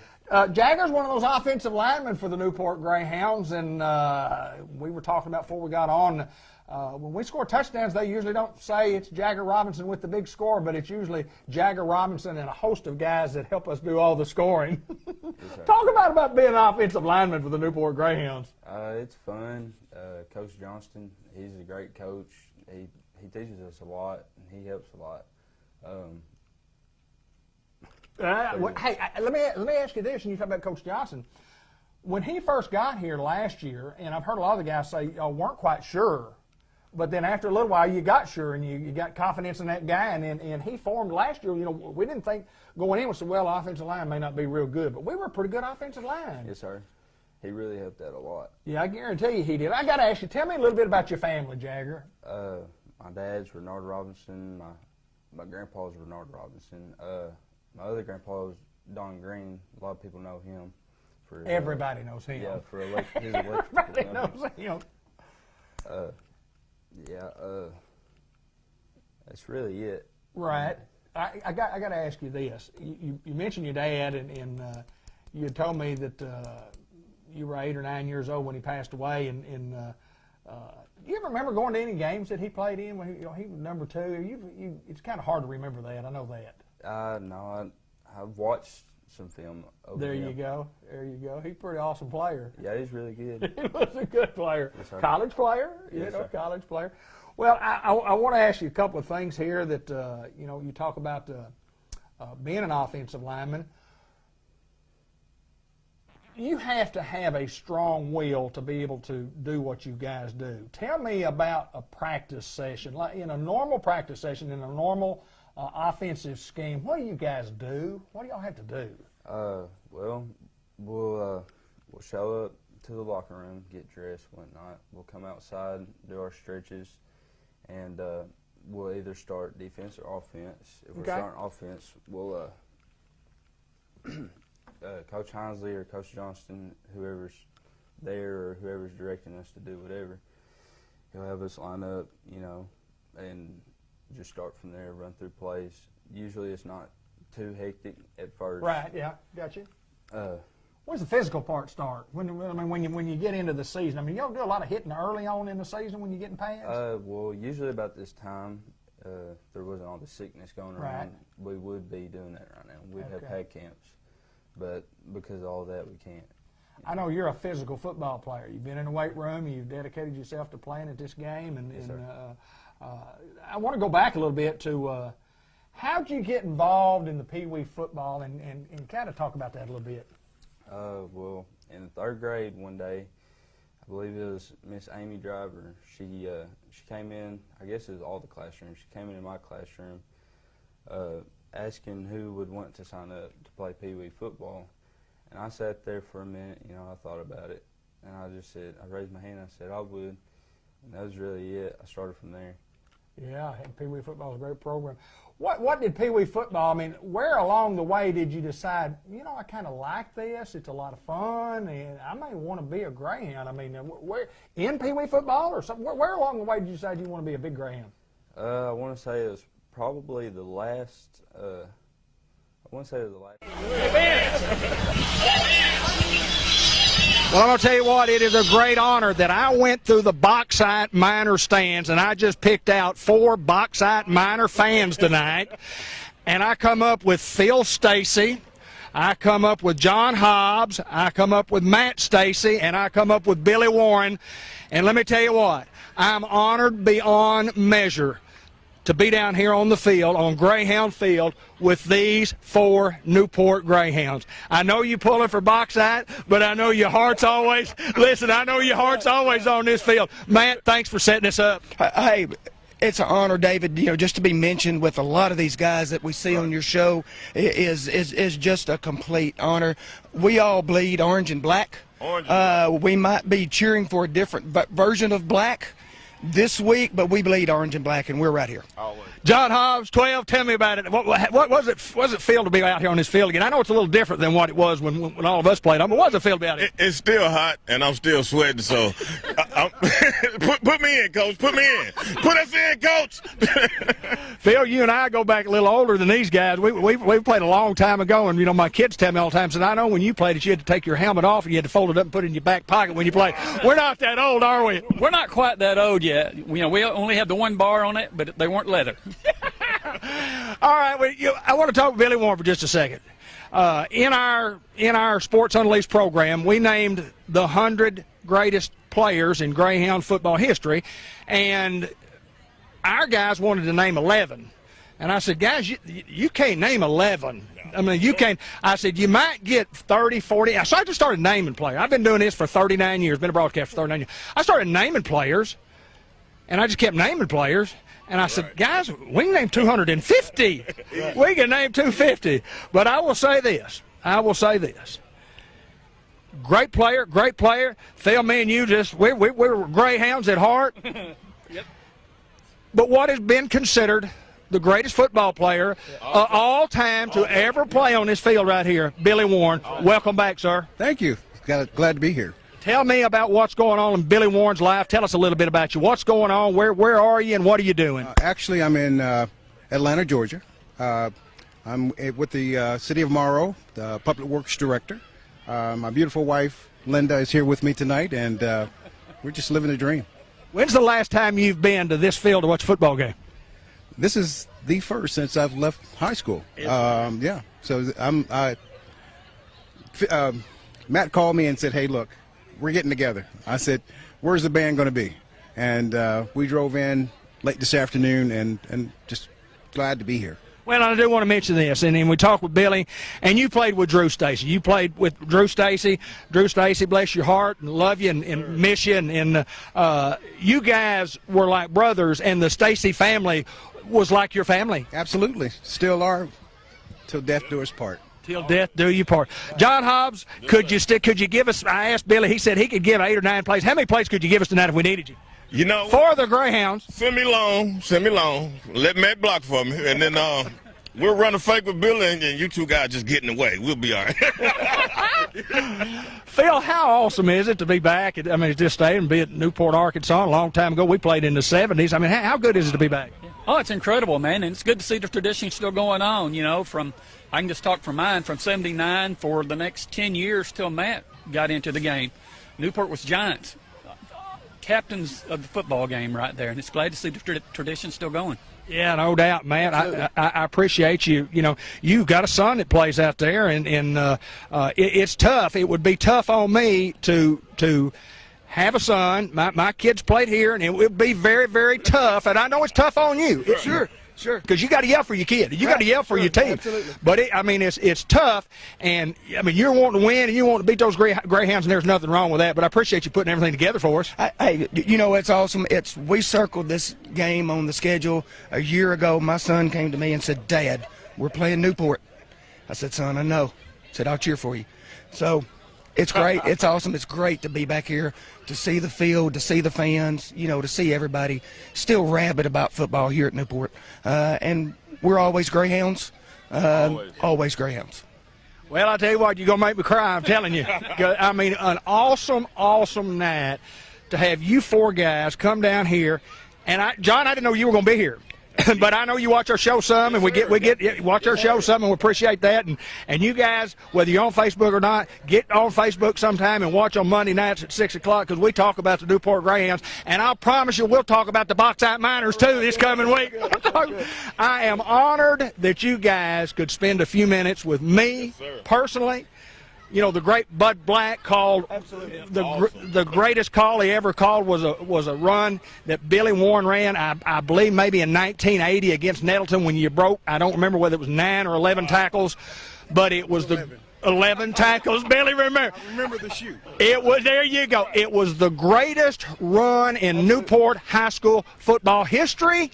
And this happened in 1980. Never had a better run since then. The greatest run ever and the greatest Greyhounds. And let me tell you what, I'll put me in this bunch with 4 other pretty good ones right here, too. So thanks, Phil. David, thank you, sir. Billy Warren, thank you, my friend. My pleasure. Matt, I appreciate David, thanks, brother, man. We really appreciate what you do for Newport. Yes, John Hobbs. Appreciate you, sir. Appreciate you. Everything you do. Love you guys. And let me tell you what, you don't have to say go Hounds. We're going to end it right here. And Alton Walker, a good buddy, getting a couple of shots. But again, I'm honored and blessed that I've lived long enough to see the Stacys, the next generation playing, that I could see a John Hobbs again, that I could see a Billy Warren again in Newport, Arkansas. The good Lord has blessed me.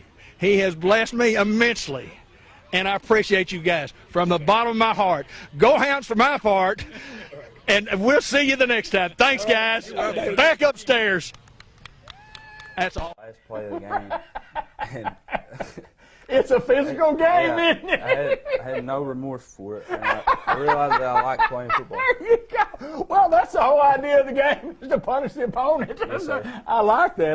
There's no doubt. That's part of the game, and that's an awesome answer. I don't want to keep you too much long, but Jagger, what you're graduating this year. Have you thought about what you might do once you get out of high school? What's going to happen then? Yes, sir. There's been multiple things I've thought of, but the main thing I'm trying to focus on is going to some kind of school to go and get my license to become an electrician. Wow. And take over my grandpa's company. I don't blame you. Yes, sir. I don't blame you. Well, let me tell you what, there's been a green electric company around here all my life. Yes, sir. I'm 64 years old, and they're not much, they're about my age. Yeah. And anyway, but that is awesome, and there are some good schools that you can get into, electrical schools, in your training. And I got to ask a couple more questions. Mentors along the way? Who's been a mentor to you? Maybe a favorite person there? I'd say both my grandpas. Really? Yes, sir. Yes, sir. You ever go hunting with Don? Oh, yeah, all the time. All the time. I figured that. All right, some rapid fire, real quick question. Favorite food for Jagger Robinson? It's got to be my Nana's Mexican chicken. Really? Yep. Pretty awesome, huh? Yeah, it's really good. She'll appreciate you saying that. I know. Favorite subject in school? I got to say science. I like science. Good. What science do you like? What's that? I'm a science guy. I love science. Science was my favorite subject. I don't know what it is about it. I just like it. always liked it. All right. Favorite singer or band? I'm going to have to go with probably Leonard Skinner. Leonard Skinner. You're kidding me. Really? Old school. Yes, sir. Oh, man, that's awesome. I love that. And we talk about most influential teacher or coach. Pee Wee along the way, or elementary school teacher, or probably Coach Reynolds. He'll give you a real nice speech and make you feel how he wants you to feel. Great motivator. Yes, sir. Great motivator. He certainly is. And here's a last rapid fire question. Favorite football team other than the Newport Greyhounds? My favorite's always been the Saints, New Orleans Saints. Why the Saints? Why do you like the Saints? I don't know. It's just something about Louisiana. Yeah. I've always liked Louisiana. There you go. It seems like a very nice place. I just ended up falling in love with the team. Here's a tough question for us as we end this program. And when you walk off that field for the last time, your senior year in high school, and you walk off that field last time, what do you want people to remember about Jagger Robinson? What do you want people to remember? What do you want me to remember about you? Hopefully my work ethic. There you go. I feel like I work hard. There's no doubt. Every coach that you've ever had that I've talked to about you said this kid is a worker and nobody outworks Jagger Robinson. Yes, sir. Jagger, I appreciate you joining us today, man. That handshake, it'll be a little tough on old man right there, but good luck to y'all this year. whenever we play, whether Yes, it's sir. the spring, the fall, the winter, or whatever. Exactly. But we're on course to play right here in the fall schedule, so we're excited about that. Jagger Robinson, he's one of our seniors for the Newport Greyhounds, and as always, the program is brought to you by Unity Health Harris Medical Center right here in Newport.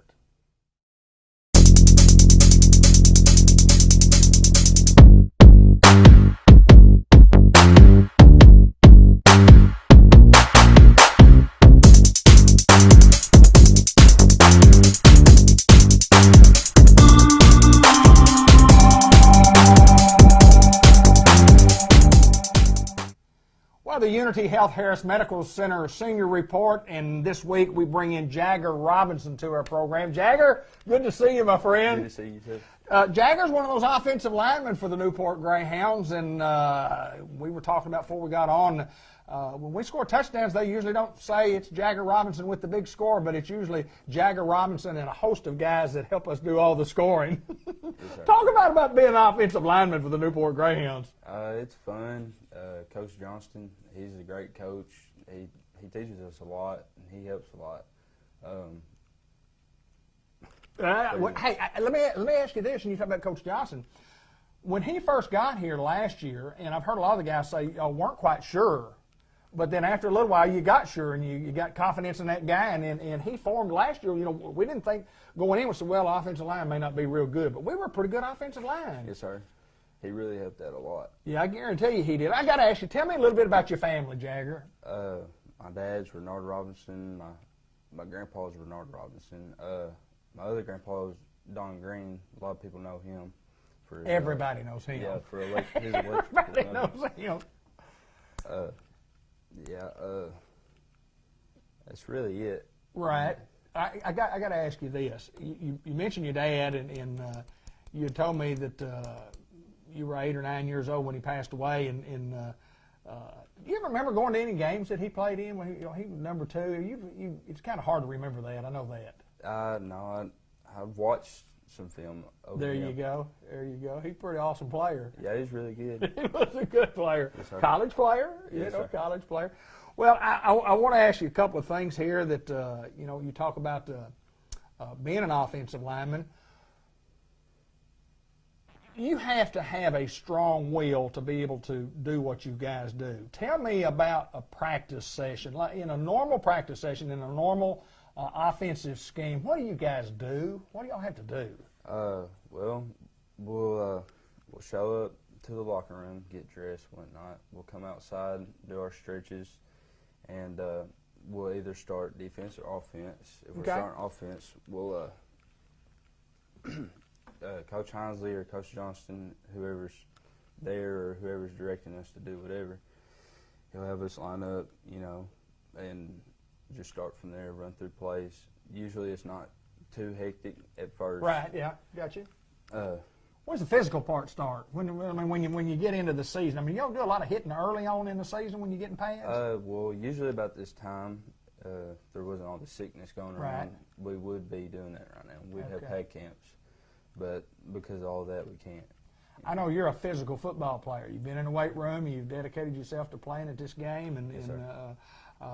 I want to go back a little bit to how'd you get involved in the Pee Wee football and kind of talk about that a little bit. Well, in the 3rd grade one day, I believe it was Miss Amy Driver. She came in, I guess it was all the classrooms. She came in my classroom asking who would want to sign up to play Pee Wee football. And I sat there for a minute, I thought about it. And I just said, I raised my hand, I said I would. And that was really it. I started from there. Yeah, and Pee Wee football is a great program. What did Pee Wee football, where along the way did you decide, I kind of like this, it's a lot of fun, and I may want to be a Greyhound?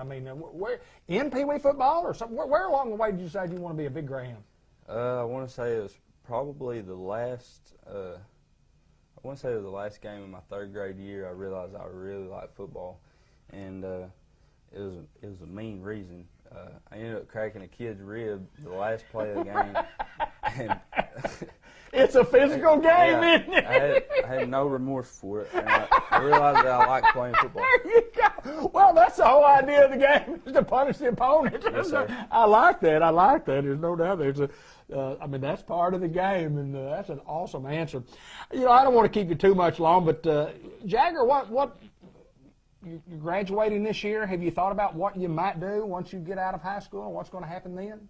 Yes, sir. There's been multiple things I've thought of, but the main thing I'm trying to focus on is going to some kind of school to go and get my license to become an electrician. Wow. And take over my grandpa's company. I don't blame you. Yes, sir. I don't blame you. Well, let me tell you what, there's been a green electric company around here all my life. Yes, sir. I'm 64 years old, and they're not much, you know, they're about my age. Yeah.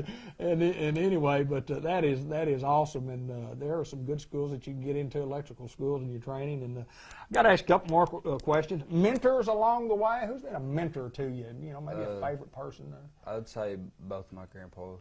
Really? Yes, sir. Yes, sir. You ever go hunting with Don? Oh, yeah, all the time. All the time. I figured that. All right, some rapid fire, real quick question. Favorite food for Jagger Robinson? It's got to be my Nana's Mexican chicken. Really? Yeah. Pretty awesome, huh? Yeah, it's really good. She'll appreciate you saying that. You know. I know. Favorite subject in school? I got to say science. I like Okay. science. Good, good. What science do you like? What's that? I'm a science guy. I love science. Science was my favorite subject. I don't know what it is about it. I just like it. always liked it. All right. Favorite singer or band? I'm going to have to go with probably Leonard Skinner. Leonard Skinner. You're kidding me. Really? Old school. Yes, sir. Oh, man, that's awesome. I love that. And we talked about most influential teacher or coach. Pee Wee along the way, or elementary school teacher, or probably Coach Reynolds. He'll give you a real nice speech and make you feel how he wants you to feel. Great motivator. Yes, sir. Great motivator. He certainly is. And here's a last rapid fire question. Favorite football team other than the Newport Greyhounds? My favorite's always been the Saints, New Orleans Saints. Why the Saints? Why do you like the Saints? I don't know. It's just something about Louisiana. Yeah. I've always liked Louisiana. There you go. It seems like a very nice place. I just ended up falling in love with the team. Here's a tough question for us as we end this program. And when you walk off that field for the last time, your senior year in high school, and you walk off that field last time, what do you want people to remember about Jagger Robinson? What do you want people to remember? What do you want me to remember about you? Hopefully my work ethic. There you go. I feel like I work hard. There's no doubt. Every coach that you've ever had that I've talked to about you said this kid is a worker and nobody outworks Jagger Robinson. Yes, sir. Jagger, I appreciate you joining us today, man. That handshake, it'll be a little tough on old man right there, but good luck to y'all this year. Whenever we play, whether it's the spring, the fall, the winter, or whatever. Exactly. But we're on course to play right here in the fall schedule, so we're excited about that. Jagger Robinson, he's one of our seniors for the Newport Greyhounds, and as always, the program is brought to you by Unity Health Harris Medical Center right here in Newport.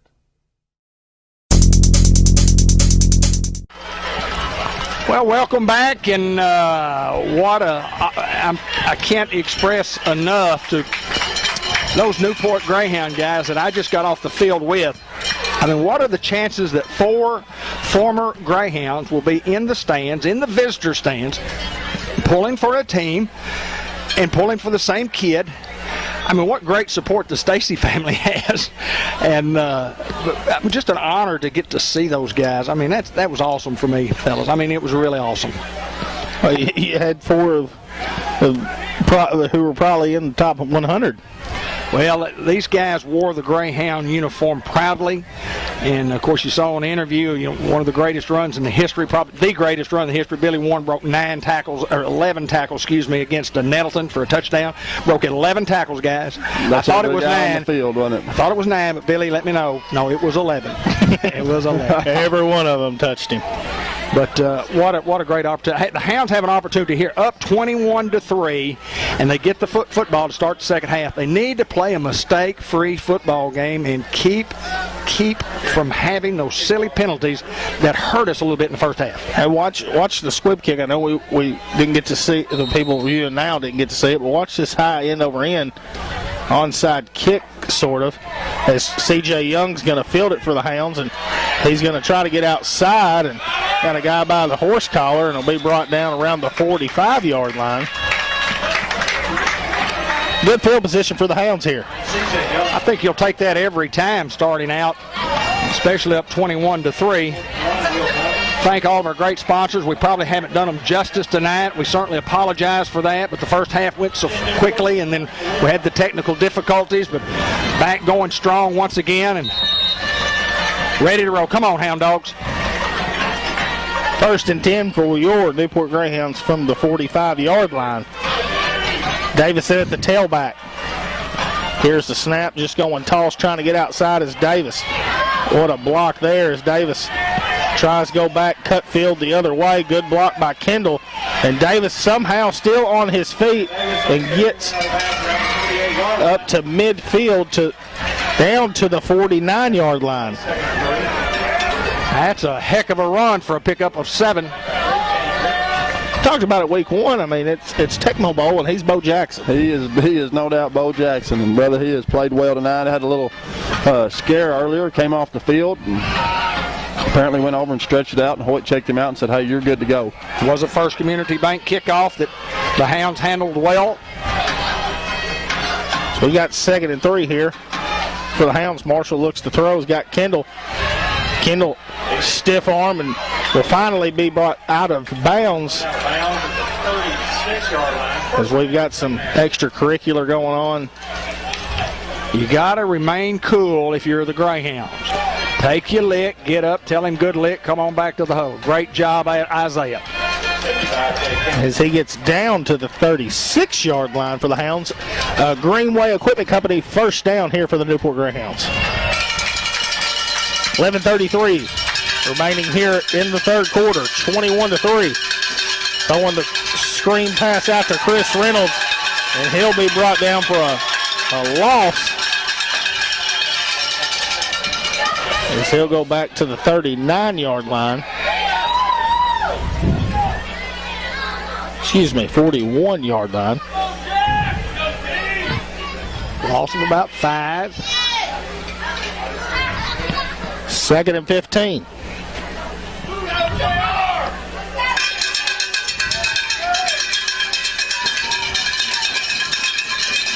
Under 11 minutes as we got Reynolds in motion. And once again, another false start for the Hounds.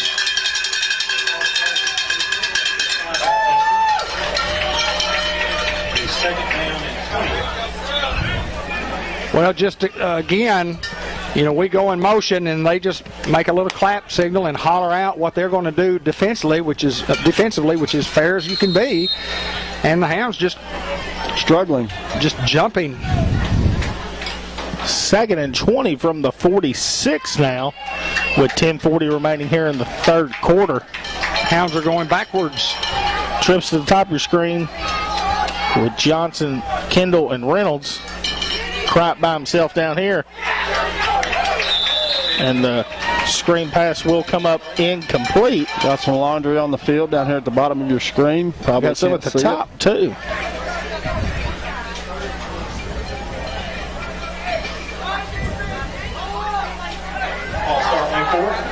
Another false start, and it'll be declined. Did they make that a rule now in high school football? Because I thought, a false start was a dead ball. It is a dead ball foul. It should be a dead ball foul if it's a false start. You should not lose it down. If it is a motion penalty, if it is a illegal motion penalty like we saw earlier, you lose the down. Correct. Well, the Hounds are going to do it here, 3rd and 20. Empty backfield. Marshall got time. He's going to air it out to Davis, and it's going to be incomplete. Thought the Miners might come up with an interception. Theron does a great job to recover there. And he becomes the defender. Well, you almost want the kid to catch it right there. Absolutely. It's almost as good as the punt. Well, it's probably better. Be better. Yeah, get him inside the 10-yard line. So Bauxite makes some adjustments against the Newport offense. A couple of penalties hurt the Hounds on the drive. Well, they're bringing the heat on DJ.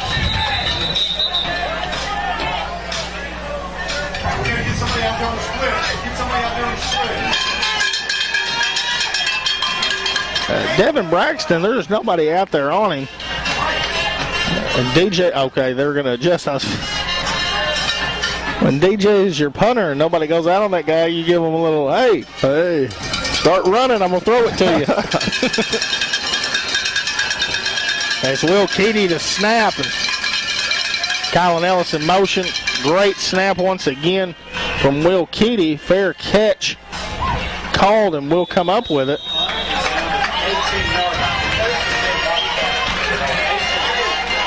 Well, you back them up inside the 20 and you'll take it from there. And El Puente Restaurant, Mexican food at its best. Call your order in. 523-2369. St. Michael's Health and Rehab Center, located at 1311 North Pecan Street. Eye Care RX Pharmacy. Ball spotted at the 18, and the Miners did what they thought and wanted to do here to start out the second half of play, and that was to shut down the Hound offense. A few mistakes on their part, and they capitalize on it and see if the Miners can execute. First and 10 snap, and they're going to go handoff, and sticks his head down, and Abel Robinson and Jakeevan Davis in on the tackle. Tyler Johnson whipping his man over there. He's done it all game long, Ben Black. He's a stud, man. This is one of those games where Tyler can go back and he can make a whole highlight tape. Miners go quick, 2nd and 8. From the Hound 20. Here's the snap, roll out to his left. Quarterback looking to throw. Has no one is going to keep it.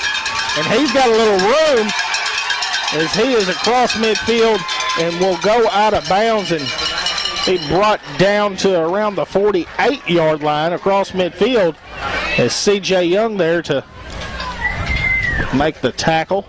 These guys are not going to go away. We got a football game. We got a football game on our hands. That Ben said it at half. He said, I'm telling you, you better not turn your TV off just yet, because this Miner team is going to fight to the end.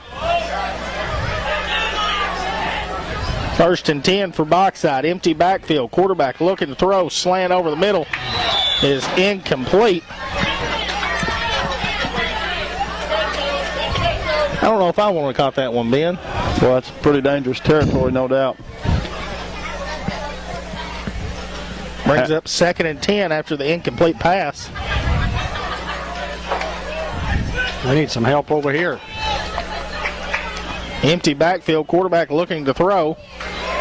Going to throw it to Walker again. Boy, I bet he's had 10, 11 receptions here. I don't know that he's dropped one that they've thrown to him yet. As it brings up 3rd down and 5, and another big 3rd down here for the Hound defense. This is where the Hound defense usually thrives. So we're at the 9:05 mark here in the 3rd quarter. And we had a false start. Yep. Quarterback looking to throw, and he's going to catch it, get out of bounds, but this guy moved here, Dave, at the bottom of the screen. The guy over there has a penalty. And there's a flag on this side, too. And it will be. It's going to be a false start against the Miners.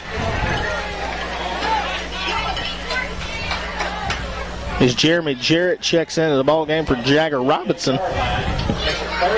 Weston Henderson, Tyler Johnson. Well, you got to expect Go there. You got to expect 6 here. On that front defensive line for the Hounds, and it's 3rd down and 10 from about the 48. Here's the snap. Quarterback looking to roll. It's got a screen set up, and he is wide open. As I don't know if he got the 1st down or not. We'll have to sort it out. Was just a great play call by their offensive coordinator. Davis does a good job tying his guy up to leaving it short. It's going to be 4th down and short. You expect the quarterback to carry the football, fake it one way, come, or just go straight to the left? Oh, they're going right here. I thought maybe left. going with the power set, running to the right. They'll call a timeout. And reminder that our sponsors include State Farm Insurance Agent Andrew Roach, White River Medical Center, Orthopedic and Sports Medicine Clinic. Newport Economic Development Commission invite you to come down to their place and let them help you do your census, folks. We need you to do your census. September the 30th, I think, is the cutoff date. Need to get that done. Sonic Drive-In in Newport. White River Area Agency on Aging. C&M Ag Depot. Fathead Pizza. Fathead Pizza hit of the week. Who's in the clubhouse? Josh Drennan's the leader. Yeah, we've had several Fathead Pizza. You know, it's one word, it's all caps, Fathead. All right, Greyhound fans, 4th down and 1. A big 4th down and 1. And I like our defense here at 4th and 1, Dave. Trying to go offside play, and Hounds don't fall for it.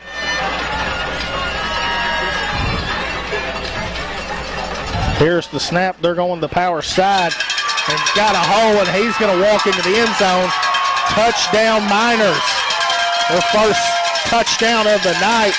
Hounds bring everybody to stop it, and just there to... Hey, give those guys credit from Bauxite. Quality football team making a quality play there. They're not going to go away. You're 100% right, Ben. Because here's what happened. I mean, you go in at halftime, you're up 21-3, and we're going to get the football. And they say, look, we got to hold them on their first possession, which they did. We punt to them. They have a good offensive drive. They put points on the board, and they're right back in this football game. Still down a couple of scores. As we await the point after here. Bad snap, and going to have to keep it as Jagger Robinson comes up. And it's going to remain the score here, 21-9, Hounds leading. Two Chicks Florist and More, your headquarters for fresh floral arrangements, wedding flowers, bridal gift registry, and a great selection of gifts. Fall decor, birthday gifts, or just a happy, stop by Two Chicks Florist and Gifts at 1014 Malcolm, or give them a call at 523-3514. Farmers Tire Mart, Ben, if you need some tires, Farmers Tire Mart's the place to go. Guarantee where the rubber meets the road. Farmers Tire Mart in Newport. Norman Baker Pharmacy, located at 2200 Malcolm Avenue in Newport, providing experience in filling your prescription needs. You can save money by them offering you generic drugs when possible, and they file the insurance and medical drug reports for you. True quality service from friendly, caring professionals. Trust Mary Davis and crew and Norman Baker Pharmacy. Supporting the Newport Greyhounds, call them at 523-9472. George Kell Motor Company player of the game and the Subway coaches report at the conclusion of the contest. Bank of England Mortgage Company will present a quick wrap-up at the end of the game. One of those end-over-end kicks again, and Tristan Griffin is going to pick it up, try to go the other way. And big lick there by Reynolds. Griffin will be brought down around the 37-yard line. And boy, the Miners that's disciplined football. Those guys on the far side, they expect you to come back, especially with the speed that we have, and just playing.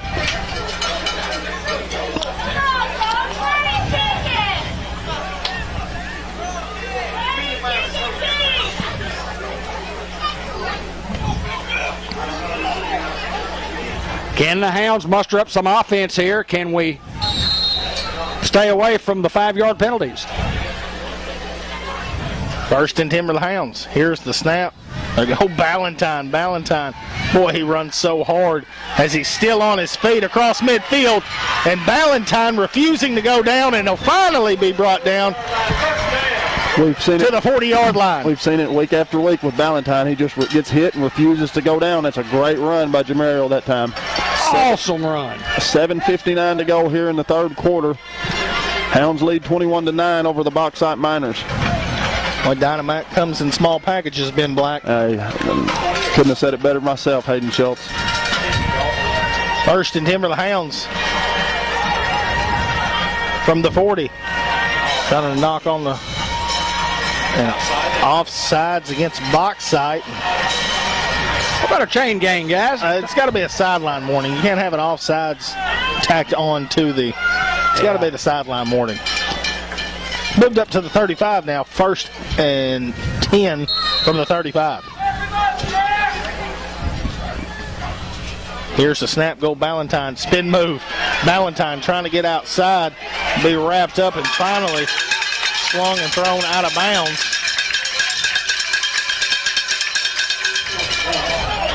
Chain gang, Hayden. Well, they're just in, week out. Tristan Mount, Steve Westmoreland, Hunter Westmoreland, and Johnny Henderson. They do a good job. Tristan said, all right, y'all got Billy Warren up here. When's my time to come up here and get an interview? He told me he's coming up. Tristan's coming. Christian. Second down and 11 for the Hounds with 7:48 to play here in the third quarter. Hounds up 21-9. Here's the snap. We'll go Ballantyne again. C.J. Young, as he'll be brought down. Hard bit of running there by C.J. Around the 30. Give him 6 on the play. 7:33. Clock continues to move here in the third quarter. Another one of our super softs. Well, that sophomore class is just, like you said, just super phenomenal. Third down and 4. It's a long 4 here. 7:15 remains here in the third quarter of play. Here's the snap. Going to throw the screen out to Davis as he'll have a first down and more as he's foot race and be pushed out of bounds.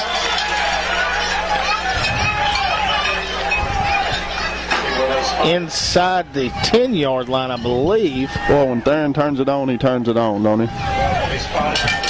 Oh, they're going to say the 14-yard line. Excuse me. That's going to bring up 1st and 10 from the 14. Chris Reynolds, Isaiah Kendall springing the play with the 2 exceptional blocks out there at the split receiver position. We talk about it every week, how well we block on the perimeter. We just block. We block it. How well we block in the offensive line, how well we block in the backfield. Here's the snap. Marshall rolling out to his right. He's got Davis on an out route. Davis smothered up around the 11. He gets 3. 6:51 to go here in the third quarter. Clock will continue to move. Can the Hounds answer here the touchdown that the Miners just put up against the Hound defense? Can the Hounds get 6 here? Number 8, Jadarius Nuck Reed in the game, tailback. Give it to Nuck. That's who I give it to right here. 2nd and 7. Here's the snap and ball on the ground, and it looks like the Miners are going to get on the football. And we've got a late flag going on here and got some extracurricular.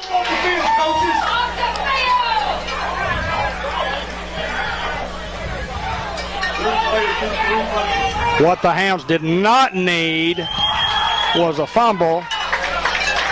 And then let's see where the penalty is going to be.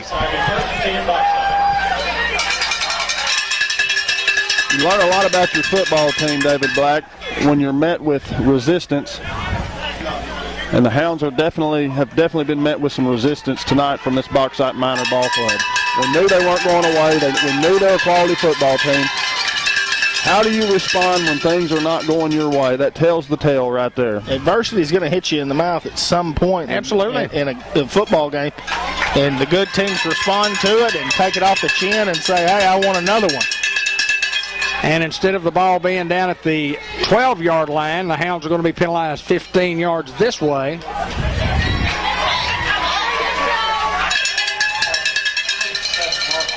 Ball up to the 28-yard line. Still up a couple of scores, but a good drive here for Bauxite. Could cut that to a single score.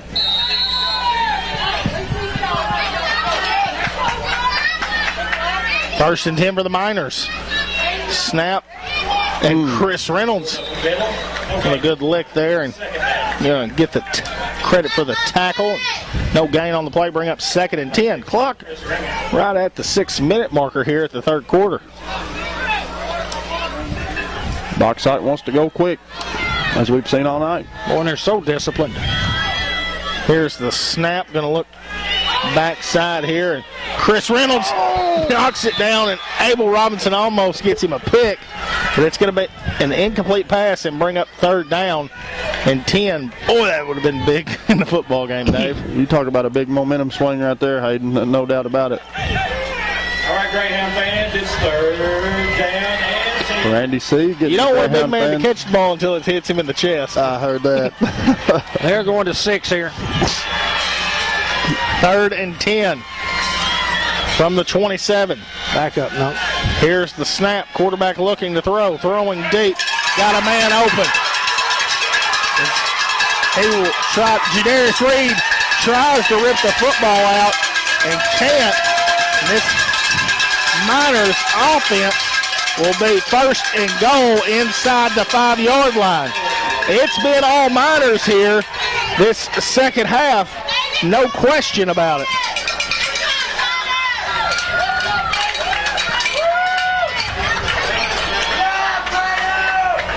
That Nunk still down? Yes. I believe it's just cramps.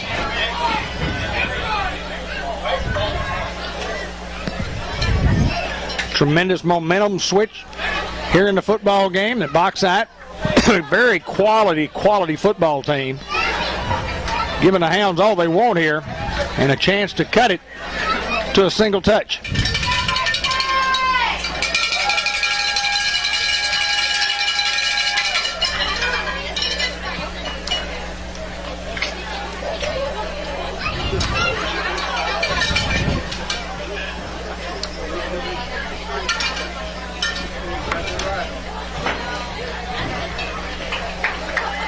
Hope Jadarius is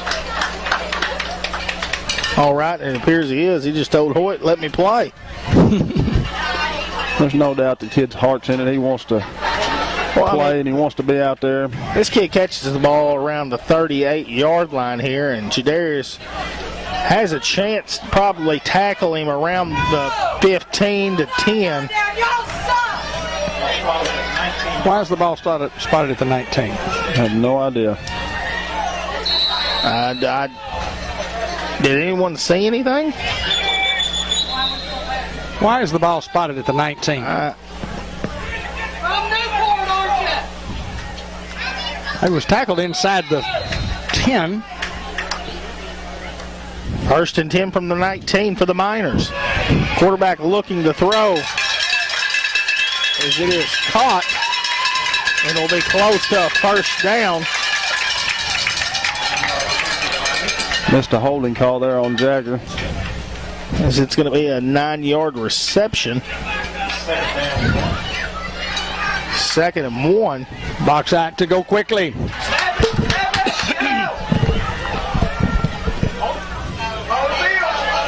And just a quick dive play, and we'll have enough for the 1st down now and bring up 1st and goal here for Bauxite. Boy, they just won this 3rd quarter, Ben. They just flat out whooped us this 3rd quarter.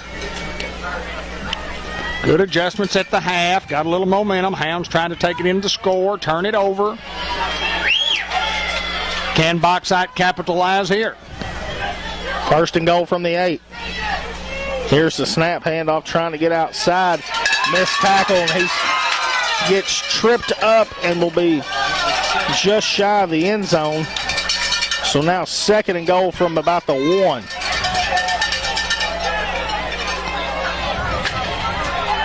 Still a lot of time here in the 3rd quarter. A lot of here quickly next play. Here's a snap, quarterback keep, and he's going to walk in the end zone. Touchdown Miners.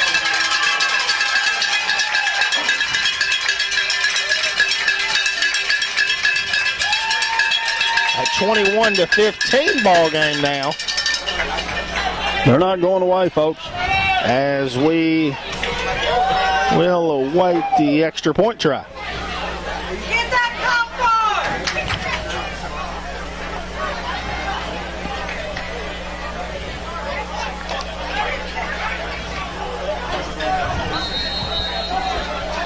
So the Miners capitalized on the turnover by the Hounds. And tack on their 16th point of the night. And 21-16, and the Hound offense is going to have some movement here, guys. We just got to go back in and regroup, catch our breath, gather our thoughts, and go back to work. Hayden, you and Ben just talked about it. You talked about when that adversity hits you, when you get hit right in the nose, and the Hounds have gotten hit right in the nose right here in the third quarter, but still lead in the football game by at least, you have to have a touchdown or, field goal to safety, but, a touchdown would give those guys the lead. So the Hound offense, provided that the special team can field the ball, because the way they kick that football, anything can happen. Well, good football teams are made when adversity hits them in the mouth and things ain't going their way, and they make sure that they turn things back around to their way. So, like you said, Dave, we just got hit in the nose, and it's all about, are we going to hit them back or are we just going to lay down? You learn a lot about a football team when adversity hits, there's no doubt. We've got 10 guys on the field. We need 11. Here there comes we 11. go. He's usually been kicking from the hash and now kicking at the mid-field mark, so might see something different here as he just kicks it as hard as he can to Tristan Griffin, and we're going to try to go backside as Griffin is going to be finally brought down, but forward progress to the 45-yard line. So once again, good field position here for the Hounds. Well, you got to take advantage here. You got to be mistake-free, and the Hound offense has had some troubles tonight being mistake-free. Well, this Bauxite Minor defense has just been bringing the pressure early and often. As Tristan Griffin going to come out. Hope that young man's okay.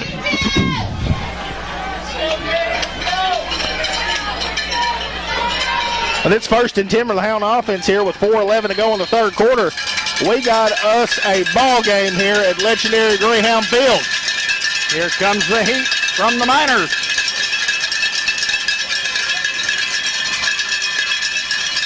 Here's the snap. They go Davis. Davis, stiff arm. Davis getting outside. Great block by Kendall. And Davis will be pushed out of bounds around the 46-yard line. Into Miner territory on a big pickup of at least 8, maybe 9, all right, at 10. Bauxite brought the pressure. Davis does a great job to get outside and find a seam. Had a little help blocking out there by Isaiah Kendall. Just got to keep chipping away, guys. Knock him out, JP! 2nd and 1 here for the Hounds. We do the shift again, and we got a flag here, and it's a false start against the Hounds. They shift, we move. They shift, we move. They shift, we move. We've seen it all night long.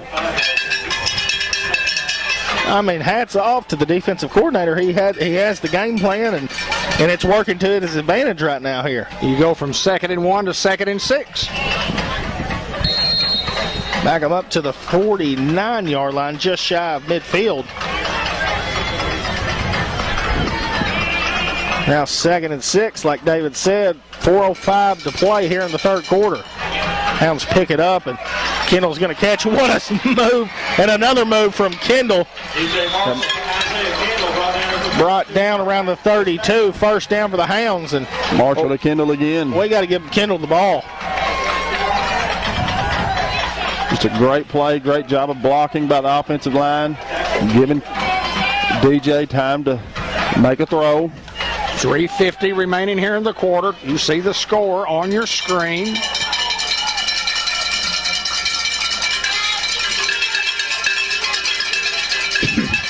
Excuse me.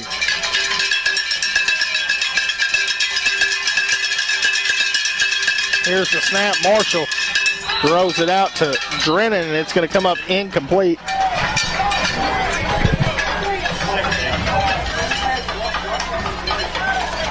Stops the clock with 3.5 to play in the third quarter.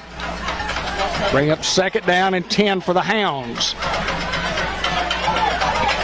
Ball rest at the 32-yard line. 2nd and 10. Here's the snap. We go Davis's number. Hit in the backfield, but still on his feet. Davis finally pushed out of bounds.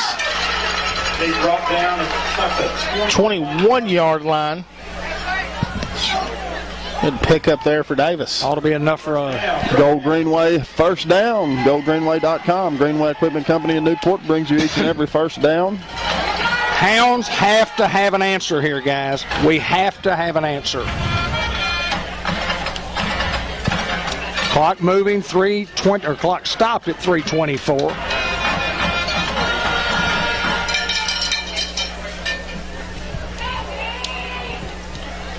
Here's the snap. They go Davis on a little counter, and he'll be brought down inside the 20 to about the 19-yard line. Give him a couple.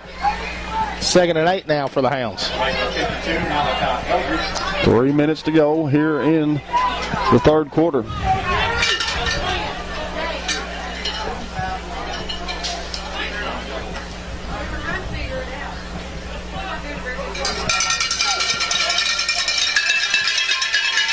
Clock just under 3 minutes, 2:50. 2nd and 8 from the 19. Here's the snap. A little toss out to Ballantyne, and he's hit. And he'll finally be brought down inside the 15-yard line. And give him to the 14. 3rd and a couple. You have to be disciplined here because now you know that their defense is going to make an audible at the line of scrimmage, jump into a different defense, and we're going to have to be good enough that we don't jump. Well, how about a back shoulder throw right here to Kendall? I'll take it. 3rd down and 2 for the Hounds. Again. On 3rd and 2, and the Hounds jump again.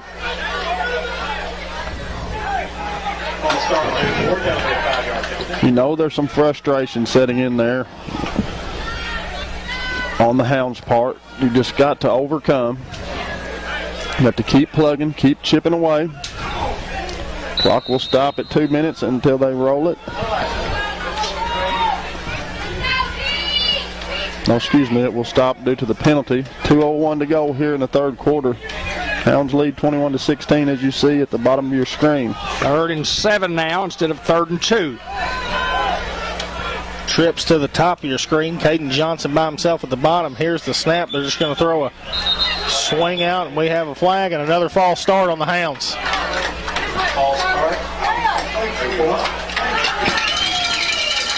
Now it's going to be 3rd and 12.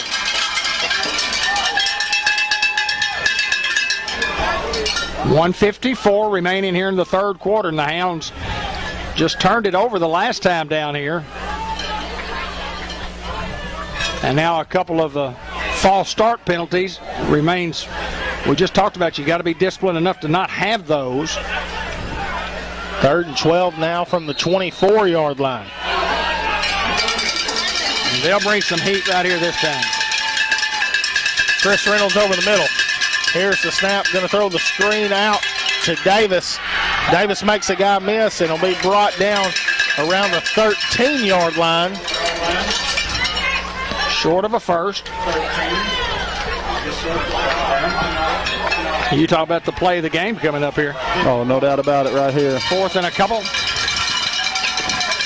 Timeout, Miners. Well, it's a good timeout for those guys. And again, defensively, you expect the Miners to act as if they're going to jump into the neutral zone and not do that and switch their defense right before the snap count, as the Hounds have been prone, as we've seen most of the night, of not being able to stay set. I think at this point, a lot of it's mental. You know, like I said earlier, you get frustrated. You're trying to overcome those obstacles, and you just get that mental block. Hounds have lost a fumble. They had the ball down here in scoring position, lost a fumble then. In the first half, they had it 1st and goal from the 6 and did not score because we had a couple of penalties, 5-yard penalties. This is 4th down and a couple here. 4th down and 1 maybe. And you know that these guys are going to change their defensive alignment right before the snap in hopes that the Hounds will jump.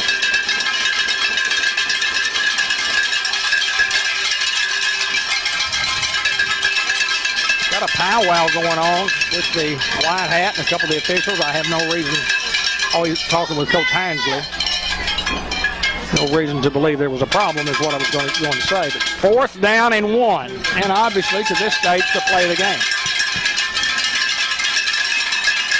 Big 4th down here. Davis in at the tailback. Here's the snap. Marshall looks to throw. He's got Davis open. Davis stiff arm. Touchdown. Greyhounds. Yes. Huge for the Hounds right there. Davis on a touchdown back out of the backfield, I believe. That's just a huge score for the Greyhounds right there. What a play right there. Great play call from Jordan Johnson. It was awesome. I mean, that was the one call that you probably never expected. I didn't expect that call. I expected Theron to carry the football, but not on a little swing pass, and boy, they called it at the right time. It's 27-16 now, Hounds. Big answer for the Hounds. As we await the extra point. We've got how many on the field? Here's what we got. We just don't have enough guys. Again, a mental error for the Hounds. We'll get it straightened out. Coach Hinesley will get it all worked out. Key to the snap. Reynolds to hold Chavez's kick. And it is good. Now Hounds leading 28-16 here. And no question, the biggest drive of the game was right there for the Greyhounds. Well, Hounds covered some real estate there. Brought to you by Bratcher Real Estate. See Mary Reed, principal broker at 732 Malcolm, the corner of Malcolm and Wilkerson. You knew we had to have an answer. I mean, you cannot not score right there. I mean, these guys have all the momentum. It takes a little of the momentum away. But let me tell you what, Bauxite has played their rear ends off here in this 3rd quarter. And they have won the quarter at this stage. But that's a huge turnaround after the score from Bauxite, and the Hounds get it down there and overcoming a couple of offsides penalties, illegal motion penalties on 3rd and 2 to get it into the end zone. Bauxite's not going away, folks. 28-16 Hounds. They're going to keep plugging and keep playing. They're going to play this 4th quarter, and they're going to play their rear ends off, as David was talking about. That's another First Community Bank kickoff, 25-25 Malcolm in Newport, Arkansas. Go see Billy Keaty and crew. DJ Marshall kicking it, fielded around the 23-yard line. Great job by the kickoff team in Newport. And Ballantyne and a host of Hounds. Great coverage. I say kick it deep every time. I love it. It's the worst field position that the Miners have had all night at the 25-yard line. Minute 11 to go here in the 3rd quarter. Excuse me, the 26-yard line. 1st down and 10 for the Miners, trailing by 12. They've had a couple of scores in this half. It was 21-3 at the half, 21-3, and then 21-9, 21-16, now 28-16.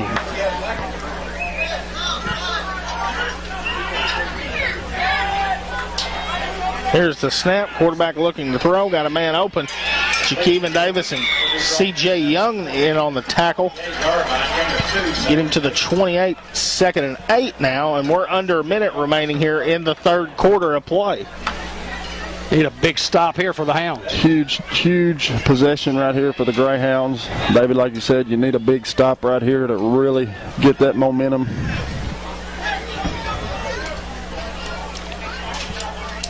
Clock under 40 seconds. 3rd quarter action. Here's the snap, handoff, trying to get outside, now cutting it back up. As the ball's on the ground, Jadarius Reed knocks it out, and Davis is going to go to the house, but we do have a flag. And I don't know what's going on after the play.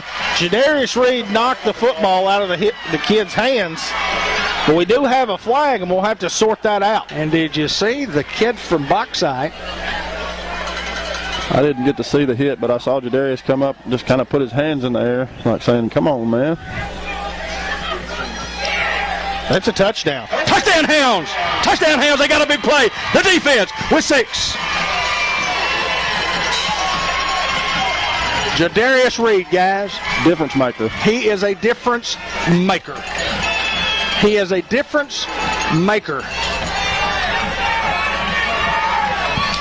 Huge. Whew, I'm just kind of at a loss for words right now. I'm excited. The Hounds get this extra point, David, and they would have won the third quarter. Very good point. Keedy to snap, Reynolds to hold, Chavez to kick. Oh, it's over. It's good. Snaked in and is good. 35-16. Hounds leading here with 23 seconds remaining in the third quarter. Funny how the ball bounces. It's just well, that's why it's not round. That's correct. Round, that ball probably doesn't go in. Hounds covered some real estate there. Yes, we did. On the defensive side of the football. Yeah, defensive play of the game for sure. And it makes it a little bit more comfortable, but I'm still not real comfortable. No. They're not going away, guys. I'll tell you when I'm comfortable, when that thing hits zero in the fourth quarter. Quality football team in the Bauxite Miners. Well coached. I talked with Sean Regan, who is an assistant coach for these guys. Sean actually was Grant Black's first college baseball coach at Arkansas Baptist. He teaches school at Bryant and has been out there for a long, long time, and then drives to Bauxite in the afternoon and then coaches on the football team. And both schools allow him to do that. And great guy. Got to visit with him before the game. It's always great to see Sean Regan. Another First Community Bank kickoff and a fair catch call. Fair catch made at the 34-yard line. And 1st and 10 for Bauxite from there. Well, you can feel the momentum swinging back in the Hounds' direction now, Dave. Well, you get back up by, what is that, 19? 3 scores. Have the Hounds trailed? No, 7-0, 7-3. Well, it doesn't feel like that, does it? Just feels like it's been back and forth, which it has been. 14-3, 21-3, and then 21-9, and then 21-16, and then 28-16, and then 35-16. How'd I do? You did perfectly. 1st and 10 for the Miners. Low snap, quarterback going to handle. Got a man open out here, and Davis is there. An incomplete pass.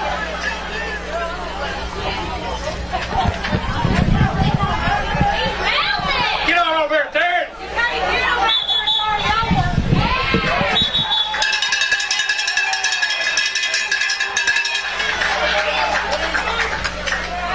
As we're probably going to get an unsportsmanlike here.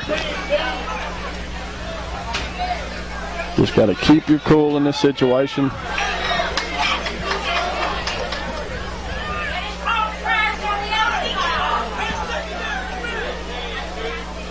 Coach Hansley will not be happy.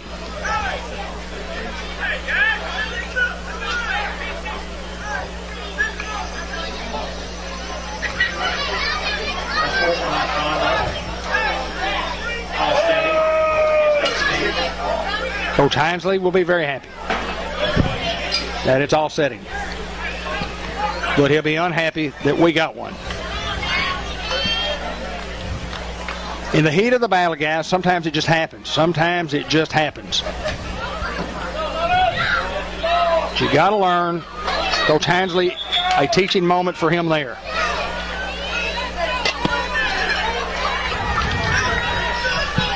Second down and 10 with 17.4 to play third quarter. Here's the snap. Quarterback rolling out to his left. Looks to throw and's got a man open deep, and it's going to be overthrown incomplete. Bring up now 3rd down and 10.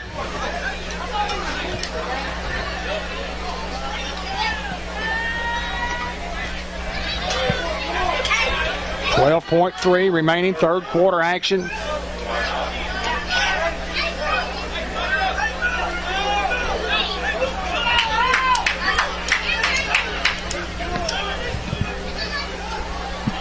Play clock under 15, and game clock is stopped at 12 seconds or so. As here's the snap, quarterback drops back, looks to throw a deep ball. He's going to 6 and just overthrows him. And it'll bring up 4th down and 10 now for the Miners. And this is where it gets a little tricky for them. Do you punt or do you go for here this late in the football game, trailing by 3 scores? Well, you've got another quarter to play, so they have a decision to make. They're real good at running those routes that gets them just enough for a first down and throwing away from any coverage. So the mark that the Hounds need to hold them to, maybe the punting team is coming on. They've decided to punt, or at least bring on the punting team. Well, the play clock's under 5 seconds. They're not going to have enough time unless they bump this clock up. And they're going to get the delay of game. So back them up 5 yards. Bauxite took a lot of time there. 7 seconds left on the game clock. How's our internet holding up? Doing good. Save the day, Hayden. As usual. Gets the kickoff, and it's a high kick. Don't let it hit you in the head. And Davis is going to pick it up. Davis has got room. Darren Davis is across the 30, and now he's going to get in the end zone. How about that? Darren Davis, who has got a reception touchdown. He has got a scoop and score touchdown, and now have it off with a punt return touchdown. What a block by Chris Reynolds on Connor Stacy. Connor was fixing to make that tackle, and Chris locked up with him and got just enough of Connor to get Theron a little bit of room.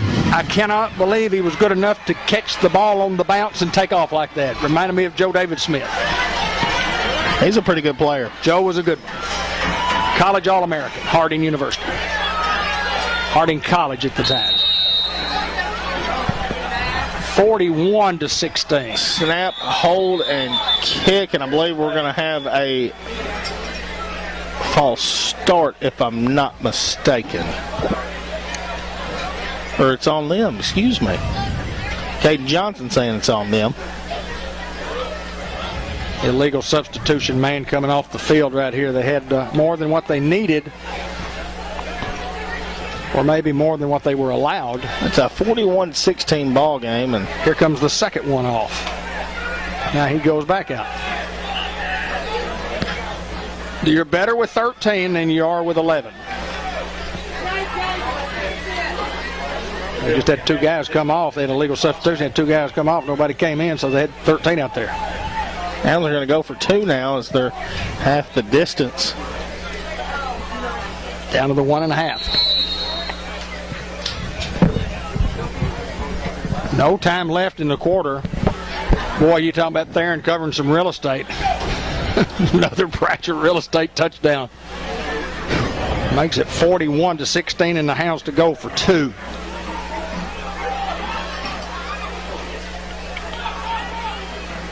Here's the snap going C.J. Young. And 2-point conversion try is going to be no good. Hounds still leading in the contest, 41-16.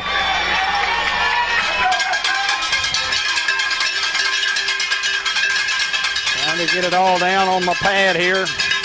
Into 3 quarters, the Hounds lead by 25, 41-16 in this football game in the 3rd quarter, where you really thought that the Miners could possibly take the lead because they dominated early, and in the last 3 or 4 minutes it's all Greyhounds. Harding Academy was up 45-0 against Heber Springs at the half, and well, that sounded kind of familiar to what we had last year, just to keep up with kind of the conference. You always got those guys circled, especially after last year's loss, and also them being the defending state champions in the 3A classification. And also Salem, final score 46-0 all over Dover. Great to get scores in. Way to go, guys. Yeah, I got to give the credit to Ben Black. I just say him, he just shows me. And I'm just assuming that the information that I'm getting is accurate. Well, we've got 12 minutes to play. Hounds got 41 points on the board and still a couple other chances to have done well offensively and couldn't put points on the board. But, you got to give credit. You've got to get credit to Bauxite.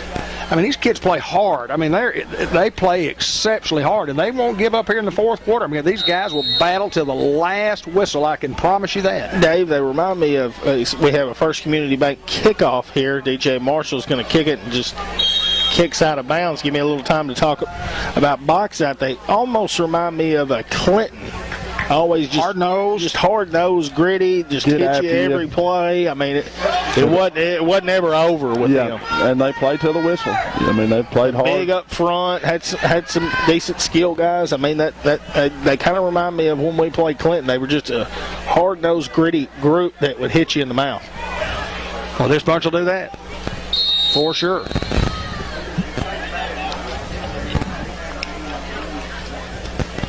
Here, a little static in my ear. We'll get that squared away for you, David. Thank you, Hayden. Surprised you heard it. I didn't think you could hear. Oh, I can hear. I just can't see. First and 10 from the 35. Quarterback drop back looking to throw. Got a man open. It'll be brought down to the 49-yard line. First down for the Miners. These kids are not going to quit playing. Out at midfield, 11:53. Clock now moving once the chains are set. Hounds lead 41-16.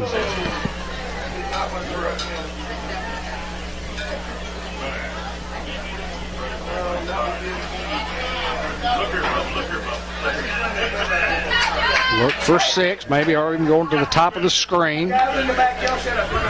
Here's the snap. Quarterback looking to throw and has got 6 wide open. And he's going to walk in the end zone. Touchdown. And a very quick answer right there by the Miners. They're not going away, guys. Less than 40 seconds and they get on the board. Well, you say watch for 6, and he just runs right past 2 Greyhounds and was wide open. He ran past a corner and a safety. 41-22 now. And the quarterback put it on the money. 11:23, and we've got a battle on our hands.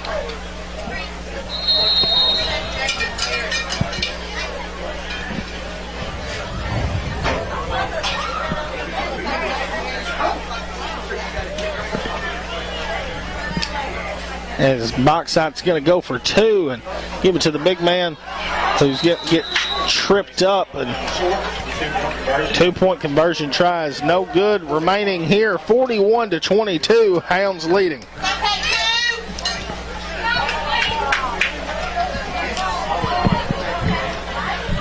Well, again, we thank all of our great sponsors and help bring us Greyhound football each and every Friday night, including the Bank of England Mortgage Company, who will have the post-game report. Unity Health Harris Medical Center always brings you the halftime senior salute, and Merchants of Planters Bank. Also, a quick look at the first half, at the end of the half. Waters Farm, Ollie's Chicken at the Newport Mark, Dr. Roger Green and staff at the Green Family Medical Practice, Brenda Benish, Modern Woodman of America, making a positive impact on our community, being a part of something bigger than yourself. Brenda Benish.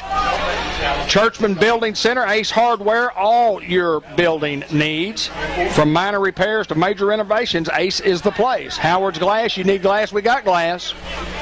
You need windows, we've got windows. Fast, friendly, affordable service from Howard's Glass Company. Rick Bass. And Bauxite's got a good little kicker here. He might try something a little crazy.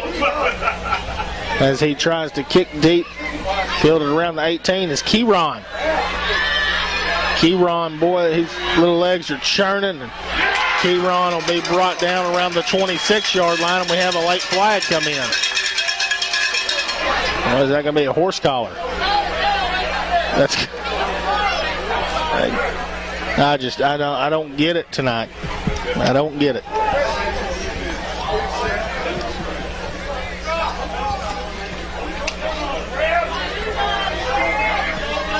Well, they're going to sort it out slowly but surely.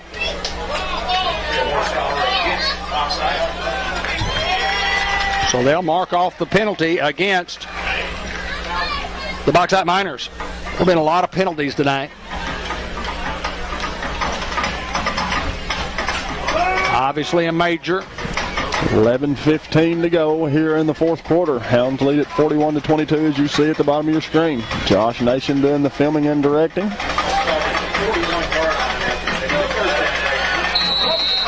Can the Hounds answer that score?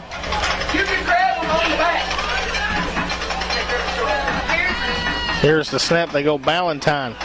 Ballantyne cutting up. Now getting to the sideline and be pushed out of bounds around the 40-yard line. Ooh, that kid runs hard. He runs hard, Dundee Ben. Clock will stop at 11:08 here in the fourth quarter. 41-22. You see the score on your screen. I'm so used to saying it every time because we've done it that way for 27 years. Please come to the concession stand. Michael Law, please report to the concession stand. First down and 10 for the Hounds at the 40 in minor territory. Here's the snap. Marshall's going to throw it out to Johnson. Caden Johnson will have a first down and more as we're going to have the flag. They'll bring it back. The Hounds were holding and then and we're going to get an unsportsmanlike. Yeah, that's Isaiah.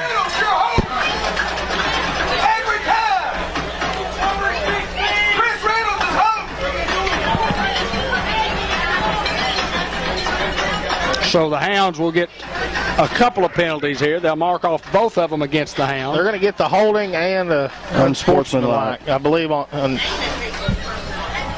Hounds, both of them.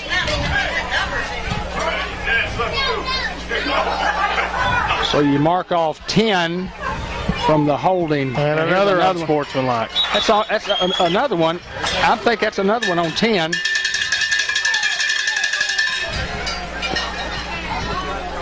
No. On somebody else. My bad. I shouldn't even identify who gets them. So we're going to get penalized 40 yards here. So that'll be first down and Tupelo. Hamigan.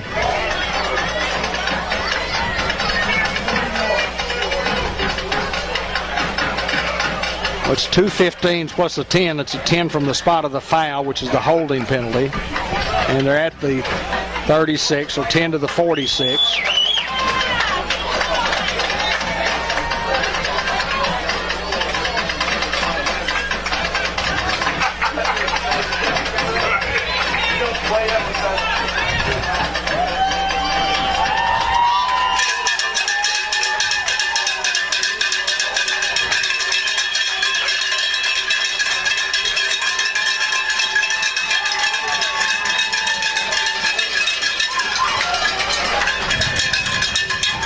With a 19-point lead, and this game not over.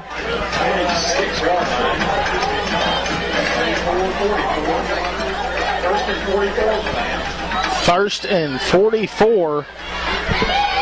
Kind of hard to overcome unless you get a from the 26. A couple of gash plays. Here's the snap. Marshall going to throw to Johnson. Johnson picks up a good chunk there and be pushed out of bounds around the 40.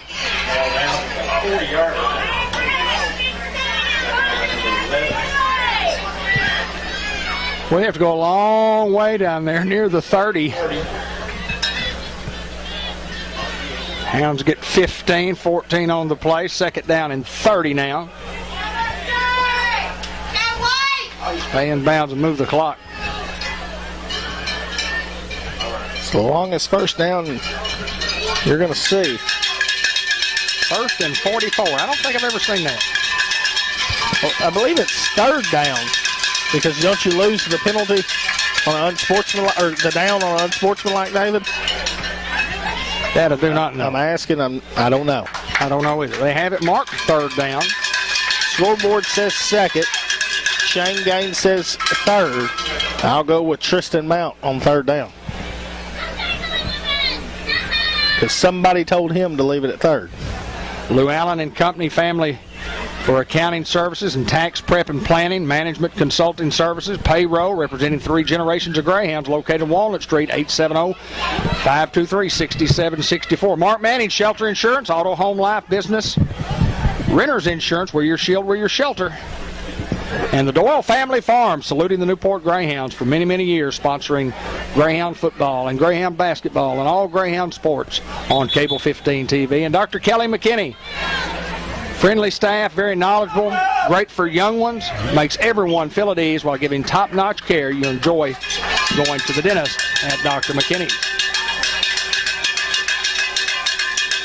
Fletcher Land Surveying, Sam's Diner, Unity Health Harris Medical Center, Norman Baker Pharmacy, Farmers Tire Mart, 2 Chicks Florist and more, Fathead Pizza. So, second down, they have it corrected over here. Second down and 30 after getting 15. Yep. And we're going to have a false start. We sure did. We moved.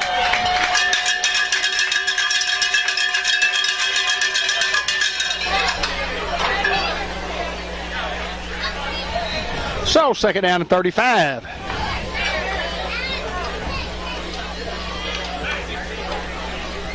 Wow.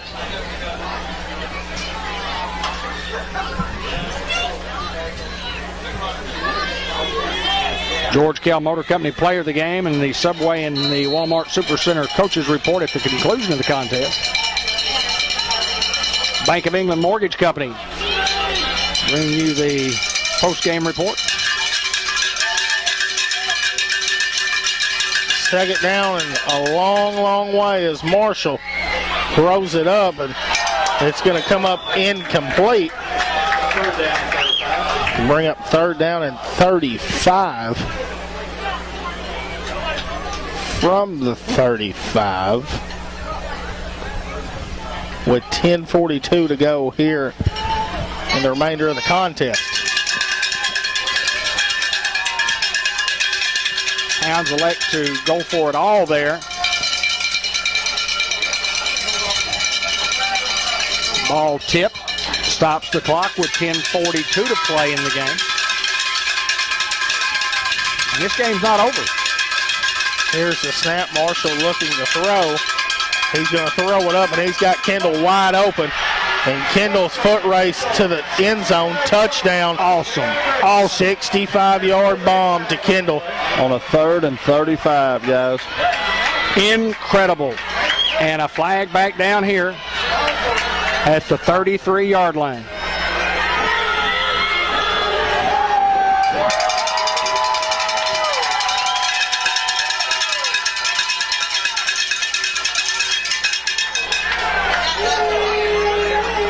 Another unsportsmanlike conduct penalty on the Greyhounds.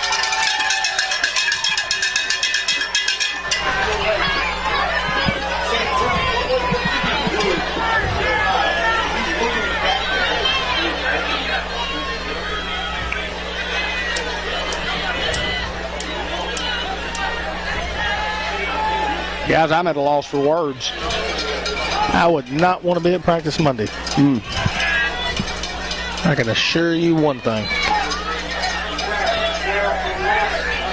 Might have practice tomorrow, Dave. We had a Sunday practice one time, and Coach Harrison was not very happy, and he said, yeah, I'll be at the Kitty building at 1 o'clock. Y'all can go to church, 1 o'clock, you better be there. And everybody's, out of their church clothes and stuff. He said, you better take them penny loafers off because y'all are about to run until I tell you to stop.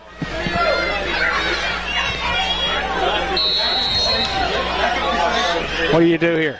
3rd and 52? I don't know, David. I don't think there's a play call as Marshall looking to throw and finds Kendall as we've got another flag. Kendall gets to midfield and we have a flag here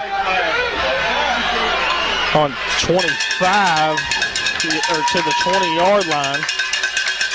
There's another flag on the far side of the field.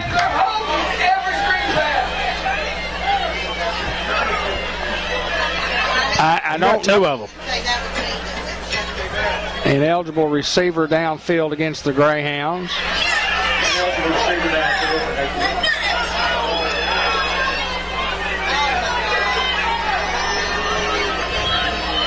And from third and 52, we go from, I think we played the first half in maybe an hour and 20 minutes to, we might not get out of here until about midnight.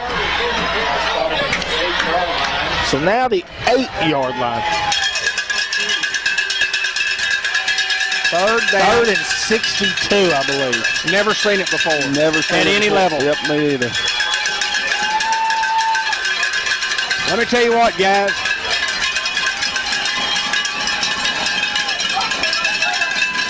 I don't like what's going on here.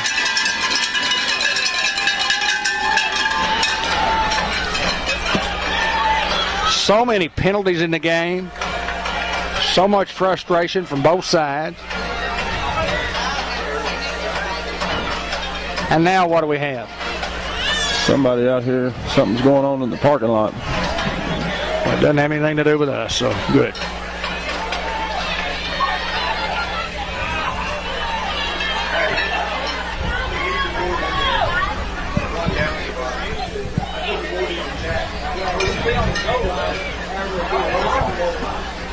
So we have a timeout on the field, and the officials are over talking with Coach Hinsley. They'll get it sorted out. Third down and 52. Never seen that in a football game. Third and 52. 62. My bad. It's 100%, and I don't even have to go look it. I can't say it's 62, I guess. It is the longest third down in Newport history. Was that fair to say? I think it would be fair to say it's the longest third down in the history of football at any level. Does anybody remember a third down and 62? Mr. John Miner, do you remember a third? He doesn't remember. There's never been one. Now, look, hi, Wes. 38 more yards. Well, they just gave us some more back, I think, or maybe they. We're down 57. They gave us some back. They gave us some back. Third and 57 now. Wow, third and 57. So I guess if you didn't really have to run a play at third and 62, does that officially count as a third and 52 opportunity, as you said? I would say no. I would say now it's been reduced by the 5 yards. Guys, I'm going to tell you what. We've got a football game on our hands. We got 10 minutes to play in this game. We're fixing to have to punt the football to these guys.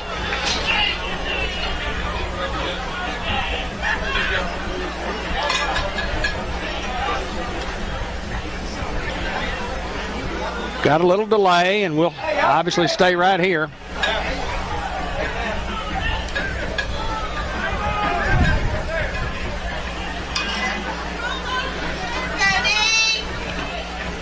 And Josh, if the memory card runs out, just don't pull it out.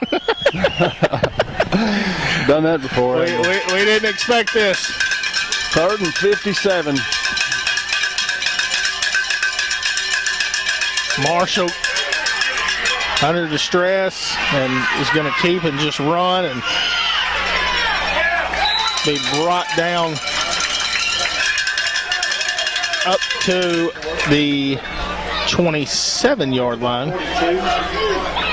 Now 4th and 42. And the one thing you needed to do was stay in bounds, but we didn't. But that's okay. You just fall down there. I'm going to bet we punt it.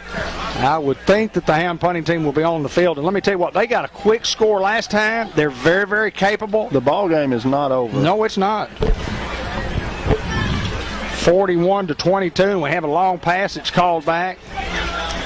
We got down there once and fumbled. We got down first and goal from the 6 at one time.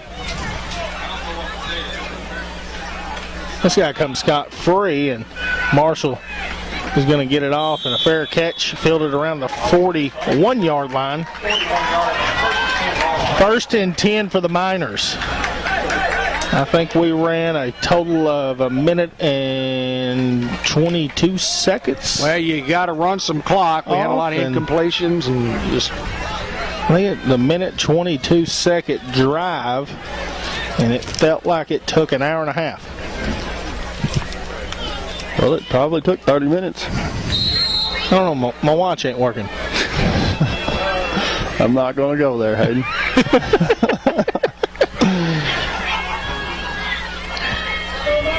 9:51 to go here in the fourth quarter.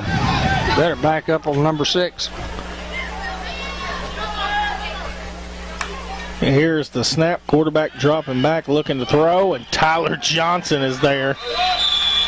Also, Jaden Godare for the sack.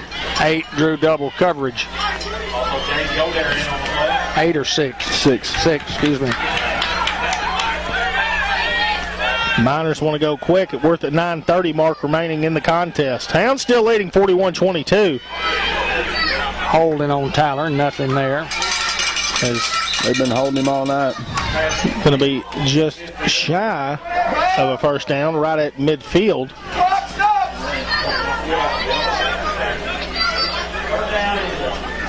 Third down and 1.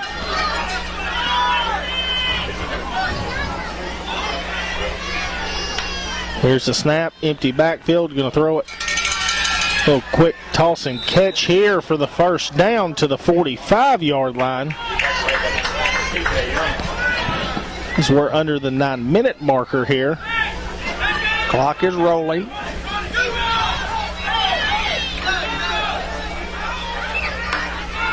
Here's the snap, quarterback looking to throw and under pressure. And he's got a man open. He does come up with it, but it's going to be out of bounds.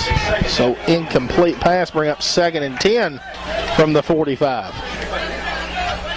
The guy got open again. 6 is a playmaker. But we did have enough to make sure that we had enough pressure on him that if he was going to catch it, he was going to be out of bounds. Official break. Got a man that's down. He's really down. Timeout on the field as we tend to the Greyhound. 41-22 is our score. We're going to take a quick break. Awesome.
And button up my blue collar. I got the sugar and the hunger of a young boxer. Hustle in my blood, thank Darwin and my father. Wake up before the sun to start my process. I'm addicted and obsessed with the process. You see success like the Loch Ness. I see the challenge and I say, man, I got this. But I'm picking at the problems and probably making it. And we're back, and it's Theron who's probably just exhausted. Several touchdowns tonight, played hard, just went down to a knee, and then finally just kind of went down. Probably some dehydration setting in. You got to back up here with 6 at the bottom of your screen. You better back up or they'll throw it over our heads right here. Because he's quick off the line, and he's going to draw single coverage.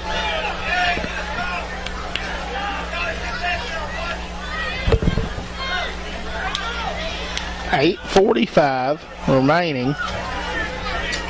Hounds leading 41-22 in the contest. 6 in motion, better watch him. Here's the snap, looking to throw, going screen backside. and it's going to be close to a first down. When you get down to the 37. You get 4 or 5 guys in that quickly, you just got to know it's a screen.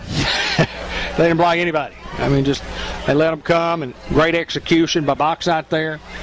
Clock stops with 8:36 to go in the football game. Hounds still leading by 19. Here's the snap. Quarterback throws, and it's got a man, and Jakeevan Davis is going to come up with the tackle to the 33, 1st and 10 for the Miners. Stops the clock. Now the clock will roll. Roll the clock. Thank you very much. Both these teams look exhausted.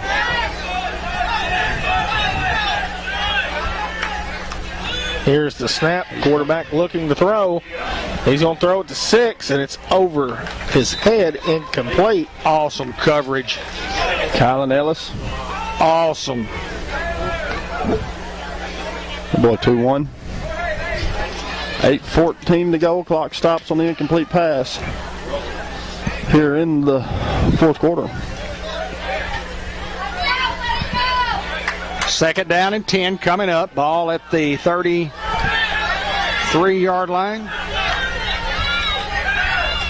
Goes slant over the middle, and it's picked off by big Jagger Robinson. Jagger going to try to take it to the house. The big man. He is still on his feet, has nowhere to go, and he's going to try to tiptoe and be pushed out of bounds. The big man. I thought he was going to go, Hayden. I thought he was going to get there. He gets inside the 20, and he just does not know what. He's never had to make a move before, Ben. He's used to just hitting somebody. The guys in front of him, didn't see was in front of him, but what's so neat about the guys in front of him trying to get a block for him just because, man, we got a big lineman here trying to make a score, and let's get out there and let's block these guys. My goodness. That is awesome. Absolutely awesome. It's awesome when you score a touchdown. It's even better when a big man does it. But Jagger Robinson just can't go the distance. Now, he couldn't. It's been 75. We're going 50, 60, 65. That's a long way for a big man. Now, what I would do would be have somebody come in for Jagger. There you go. Looky there. Looky there. Awesome. Awesome. And the crowd gives him a standing ovation. Awesome. Awesome. Awesome. The bobbled snap ball is still on the ground spinning, and I believe the Miners have got the football. I'm going to tell you right now, it's going to be tough to peel these kids off of each other and find out.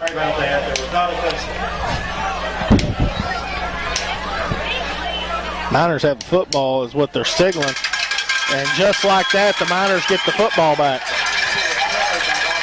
I've said it all night, and I'll say it one more time. They're not going away. Well, we're helping a bunch.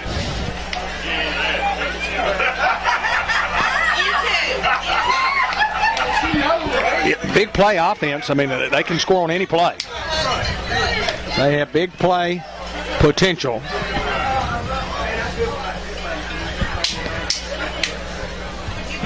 We have 7:40 remaining in the football game. It'll be 1st down and 10 at the 10 for Bauxite. We ain't got enough kids on the field. Here comes somebody.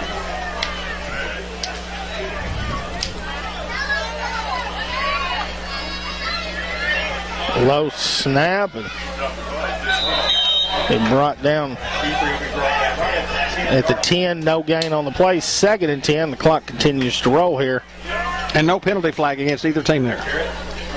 That's 1 play in a row. Well, actually 2 in a row. 7:20 clock moving, a big plus as it continues to roll.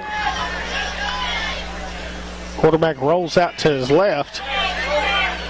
Throws, and Shadarius Reed almost comes up with an interception. He was there. What a player.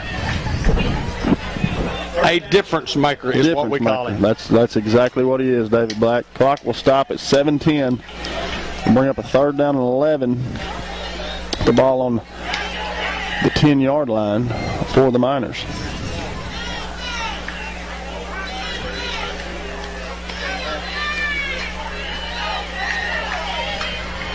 Low snap, quarterback handles, And he's going to be dropped for a sack. Jeremy Jarrett back there first. And Jaden Godare also in on the action.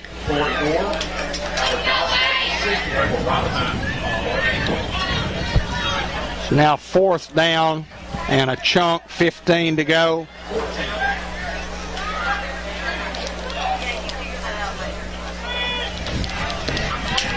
Where is 6? It's at the bottom of your screen. They're going to go for it here. Why not? A low punt, end over end. That's about all they could do there on 4th and 14. So the Hounds will get the football back in a disastrous last offensive series. 3rd and 62. See if the Hounds will run the football here and run some clock.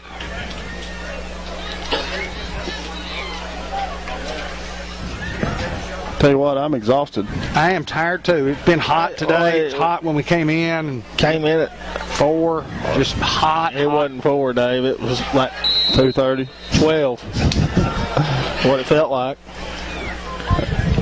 Temperature-wise, it did feel like high noon. Oh, it about 89, 90 degrees up here in this box. Probably 100 in the box. It's the hottest I've ever been in this box. I wore blue jeans tonight because week 1 I could not take mosquitoes, and I'm telling you, I have not seen one mosquito in this press box tonight. Nation nailed it with the shorts. Been hot too, hadn't it?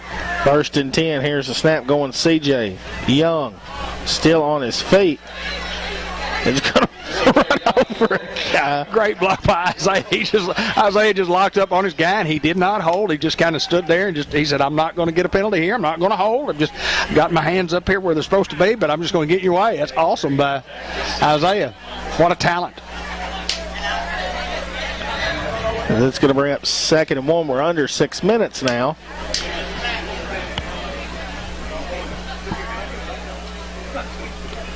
This has been like a heavyweight boxing match. It sure has. And they've gone all, 12, 15? Yeah, people are just throwing the haymakers. Both clubs think pretty exhausted.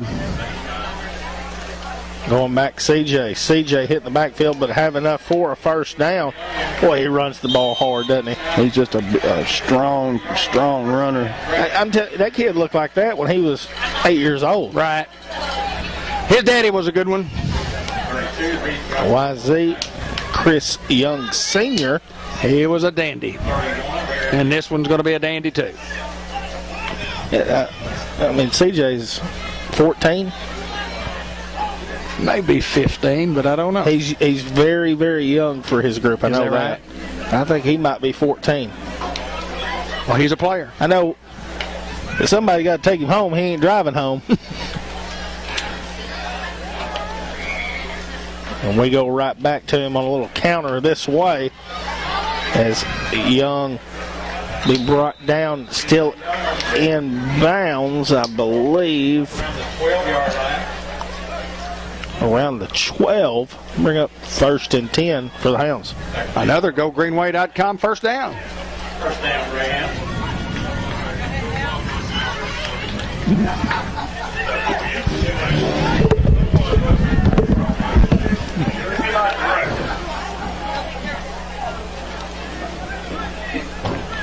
The Hounds are trying to run some clock here.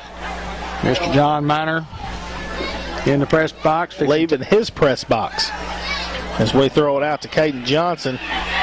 And Caden can't break the tackle. It's always good to see Mr. John Miner and my good friend Mr. Clay Kurtner in the booth.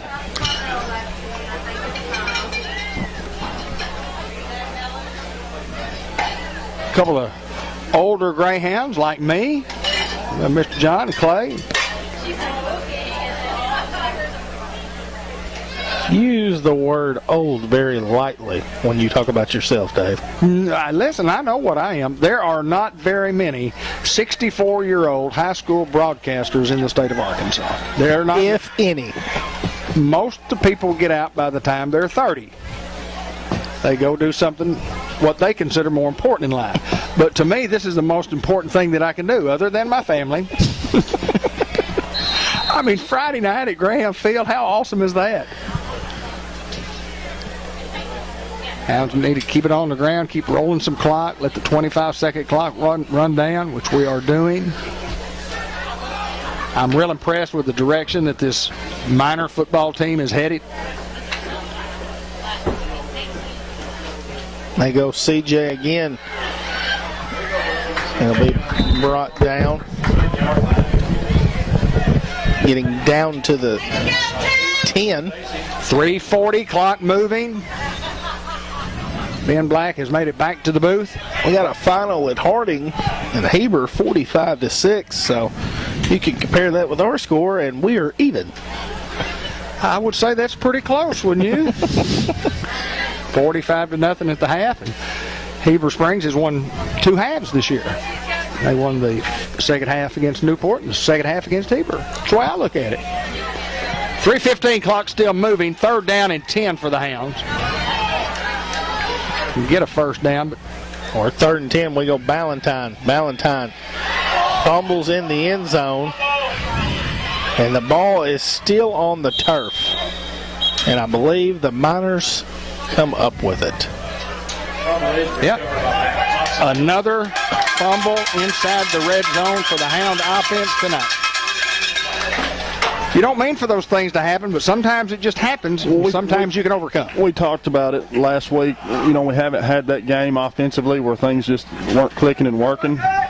And we've had that game tonight. Just sometimes things just don't go your way. They're not clicking, but... And you're up by 19. And the Hounds are up by 19, and they just keep plugging, and they keep playing hard. And those are things that you can fix. Those are things you can overcome. You just got to keep plugging at it, keep working at it, and get better each and every week, and just learn from it. We're under the 3-minute mark here. As you see, 41-22. Hounds have led the whole entire contest. And right now, Josh Drennan, the leader in the clubhouse for the collision of the week. They throw over the middle, got a man open, making a guy miss. It'll be brought down around the 34-yard line by Jakeven Davis. I bet he's got 15 tackles. He's had a good night.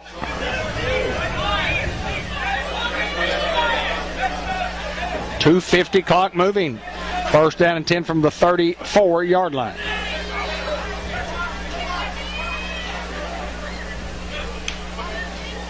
Snap, and they're going to go to 6. As it's going to come up incomplete. I think that's the first one he's dropped. Well, coming across the middle into the teeth of the defense there, and heart of the defense. I probably don't want to go up myself and try to grab a ball, and there'll be a guy standing there waiting to clean my clock. Well, there was CJ and Jadarius. And we're 2nd and 10, 2:36 to go. Looking to throw, and it's batted down. The lineman catches it. Well, there has just been some crazy things that I have never seen before, and the fact that they all happen in the same game. Well, it was just great penetration by the guy. Who was that back there? Jagger Robinson. Jagger again? I had that play right there happen to me in a junior high game against Batesville. I got 3 yards. They didn't call it dead. Really? Went straight in the air, hit me in the shoulder pad, picked it up, took off. 3 yards. There were 3 good ones, all weren't they? They were hard. 3rd and 10, little bubble out here as Chris Reynolds going to push them out of bounds and bring up 4th down. Tremendous coverage defense that time on the little bubble screen. They got into the hands of a playmaker, and the Hounds had 3 guys there. Man, when I looked up, all I saw was the end zone, and I only had to run about 40 yards. You just gave up the ghost. 3 hard yards, and somebody jumped on my back, and it was over. 4th and 3 here. And incomplete. Incomplete. Turnover on downs. And my hat's off to the Bauxite Miners and to the Newport Greyhounds for just a heavyweight battle, a lot of frustration, a lot of penalties tonight on both sides. Hounds had a 3rd down and 62 after getting a holding penalty and 2 unsportsmanlike conduct penalties. And then several other penalties. We just kept going backwards. I think we had 3 or 4 majors on one drive. We were third in Amican for sure. I believe we were third in West Memphis. Yeah. Kieran into the contest for the Hounds at tailback. Oh, Kieran, boy, he's shifty, ain't he? So he brought down to the 35, give him 5. I'm like you guys. If I'm exhausted and I've done nothing, you know these cats have got to be exhausted. Well, first down right here, and I believe you can knee this thing out. No more plays if my math is correct. I think I'm right there. You are generally right, my friend. Sometimes. And the other times that I'm not, you are right. I'm with you, brother. We never agree, do we? We agree to disagree. 2nd and 5. Going Kieran, and Kieran. Boy, nothing just slows him up, does it? As he's going to be slung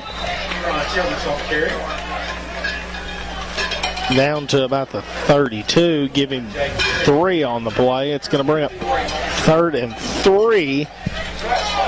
And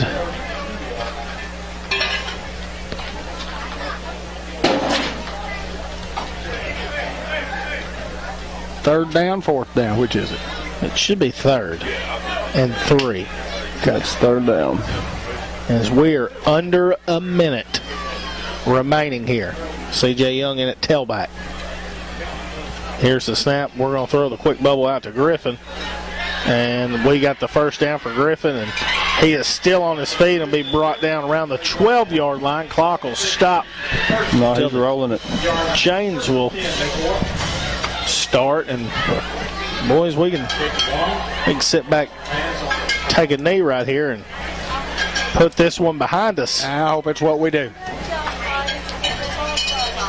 Victory formation, Randy Klepetchik, Catherine Keaties. I meant to mention Catherine earlier, you know, watching this a couple of weeks ago from 40,000 feet in the air.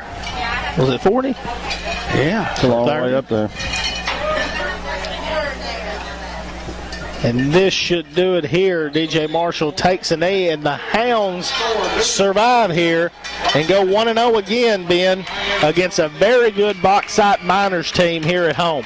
No doubt about it, Hayden. We knew that the Hounds were going to meet their biggest challenge yet this year, and I believe that, like we said earlier before we started, that we welcome that challenge, and Hounds come out on top tonight in a tough-fought game. As David said, it's like a heavyweight match. They just kept slugging, and they just wouldn't go away, and just proud of both teams here tonight. Bank of England Mortgage Company brings you the post-game report. If you're needing a loan for a new home, the Bank of England Mortgage Company, Kenny Thaxton and Sally Long at the Village Mall. That's where you need to go if you want to refinance. Kenny Thaxton is the person to see for a home loan or refinance. And, guys, final thoughts real quick. Ben?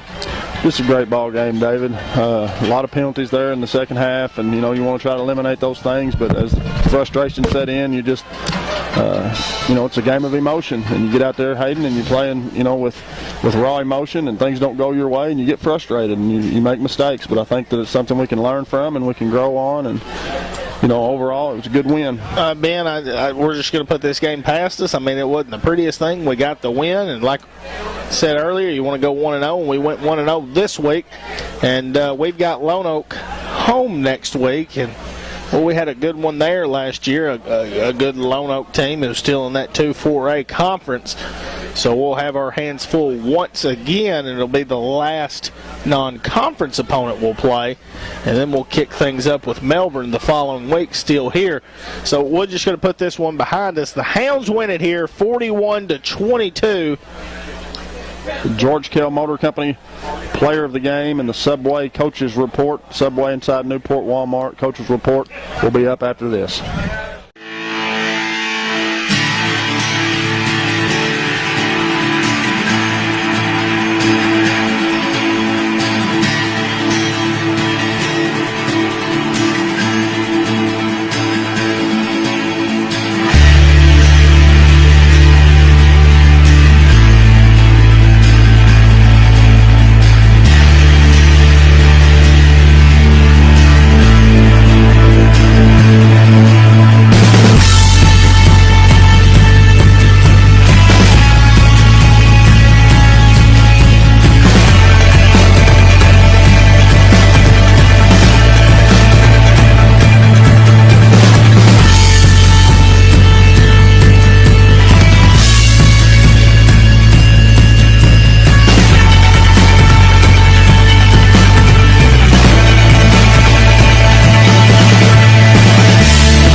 George Cal Motor Company player of the game is Chris Reynolds, and this is the guy who's a lot taller than most people that he plays against.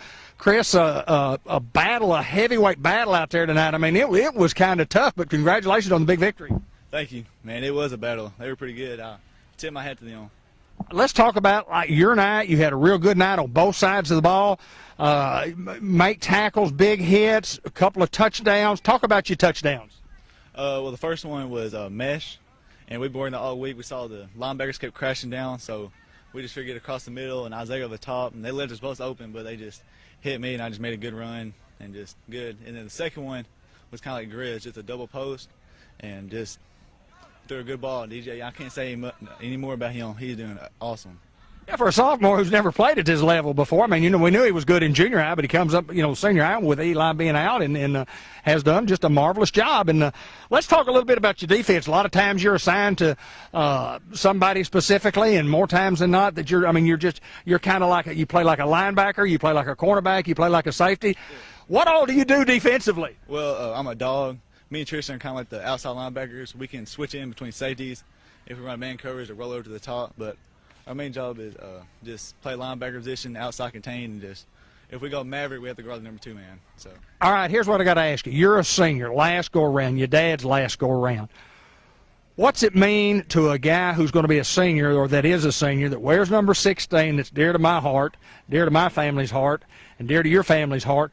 What does it mean to play on this field in a time when we didn't know we were going to get in games? What does it mean to be out here? Man, it means everything. I thank God every day that we're out here and that it could have canceled, and just the number 16, just the tradition, Ben wore it, and so just Luke wearing it this year, so I'm happy for him. So, I mean, it's just a tradition, just wearing it. My dad's last year, so just playing everything I got, one game at a time. That's what we do, and we got another tough one this coming week with Lone Oak, but enjoy the victory tonight, and congratulations on the George Cal Motor Company player of the game. Thank you. All right, just let me talk just a little bit more right here. Thank you, Chris, for joining us. I want to remind everybody that coming up is the Coach Mark Hansley Show.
Subway in the Walmart Supercenter here in Newport, bringing you the Coach Mark Hansley Show on a night, Coach, where we got a victory, and the first half just flew by, and the second half took forever, but it was a victory for the Hounds. At one point I looked at my watch to see if it was 11 o'clock yet. I mean, it really felt like that was going that long. It really did. And you're right. It's the same thing I've been telling people. It's like last week. You remember how we talked last week, and every, win and loss, you judge it no matter what. I mean, you just got that feeling in your gut of what a game was like. And that game was a 41-22, and you would think, hey, that's a pretty good victory. But it was the little things that I wasn't proud of, and I want us to be a more complete team with, because when you get in a different situation, that may be a different result. So we've got to go back, and we've got to learn little things to be a better team. Well, I know on the positive end of it, when you get hit in the mouth, when you're a good football team and you get hit in the mouth and all of a sudden you're challenged there midway through the third quarter, great football teams find a way to respond regardless, and we did respond. Yeah, and and that's the good news. I mean, and that's what I told the kids. And I say this all the time, and I know you've heard me talk about it, is controlling the controllables. And you want to control your own being. You want to control your own stuff, and we controlled our effort. I felt like our effort was there on every play. I felt like it was there. That's why we fought, and we got it. And like I told them, 21-15, 21-16, whatever it was, I kind of had some doubt there. I kind of had some, I didn't know what to expect. But our effort was always there. It was our attitude that I wasn't caught on with, and we got to make sure that we've got that cleaned up. Well, and you use the word cleaned up, and when you talk about a clean ball game, it probably wasn't that. It wasn't a clean game at all.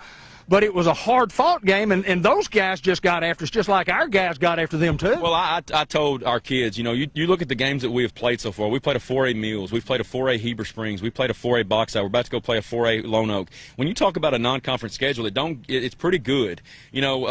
So, you talk about, some of those teams not up to par to us. It's still a 4A football team, and it's still above our classification. So when you have a team that comes up here like a Bauxite, and we've known their past 3 years, they've been solid. They come here and they were looking for a fight, and they brought it to us, and that's what I wanted. I need our kids to see that, to learn from that, because we've got a lot of sophomores in positions right now, and they need to see that toughness, that hard-fought game, and I think we got that tonight. I think we'll learn from it. You talk a lot about grit, and I think grit would be a word we could use tonight. I thought our football team was gritty and resilient when we needed to be. I do. There was you got Chris Reynolds. That's all I can say right now. He, at one point I was joking with him. I said, "You're my favorite football player." And in that moment he was. I mean, because he was hurt. Isaiah was hurt. Abel was hurt at times. I mean, we had people that were hurt, but they kept getting up, kept getting out there, and they were gritty. And that's what's going to get you through a long season and hopefully a lot of games and a lot of successful games is grit. Well, Theron came off, thought he was hurt. Jadarius came off, thought he was hurt. And, they're back in there in the next play or two, and they get over here, and they kind of just Isaiah got hurt early in the game. We had a lot of guys go down, but right back in the game. And, that's something that I didn't talk about a while ago with them, and I should have, because that grit, that determination to get back in there and keep going. When Theron went down, I told him, I said, listen, unless you, this, and this, don't get back in. Just hold off. But he couldn't help it. Because I talk so much about that last play, that last game that you may have. So when you feed them that all the time and they get in that situation, I can understand why. But really proud of the kids. I mean, of everything, that's what I told them, of everything that I talked about that we need to improve on, you can't doubt their fight, their effort, and pulling together a game like this. I jokingly asked, have you ever seen a 3rd and 62? Never seen it. And I told the kids that. I don't know if I've ever seen that. And what do you do there? And the thing about it is, even though we had a 3rd and 62, we had 2 big chunk plays off of it that we still couldn't pull out of it. So, it's that's an unbelievable down the distance. And I don't know, there's not a whole lot to call there, probably. But. No, there's certainly not. But I tell you what, it's a win against a quality football team. Congratulations. And and that's what it's about. It's about the win. It's about winning, but then having something. It's easy to sit here, and if we lost the game, it'd be a lot harder to talk about it. But you did win, and you did learn something from it, and that's when we're going to get better. Coach, we're 3-0. We've gotten to play 3 football games this year at a time when we didn't know that we'd get to play any. Isn't it great? And I thank God every day that we get that. And when I'm thankful for the Chris Reynolds, the Theron Davises, the Jagger Robinsons, the Weston Hendersons, those kids that didn't know. They were sitting in March and didn't know. I didn't know. You didn't know. Nobody really knew. And here we are sitting and saying we're 3-0. And we've got 3 games under our belt, and there were wins. And that's what you love for this group to see. And, I couldn't be happier for them. He's Mark Heisley. He's the head football coach of the Newport Greyhounds, athletic director, and a guy that chalked him up the 3rd one of the night on his side. And congratulations to you once again. And this is the Coach's Report. It's always brought to you by, in the Newport Walmart Supercenter, the Subway store. Do a little business with the Sampsons. And as always, go Hounds.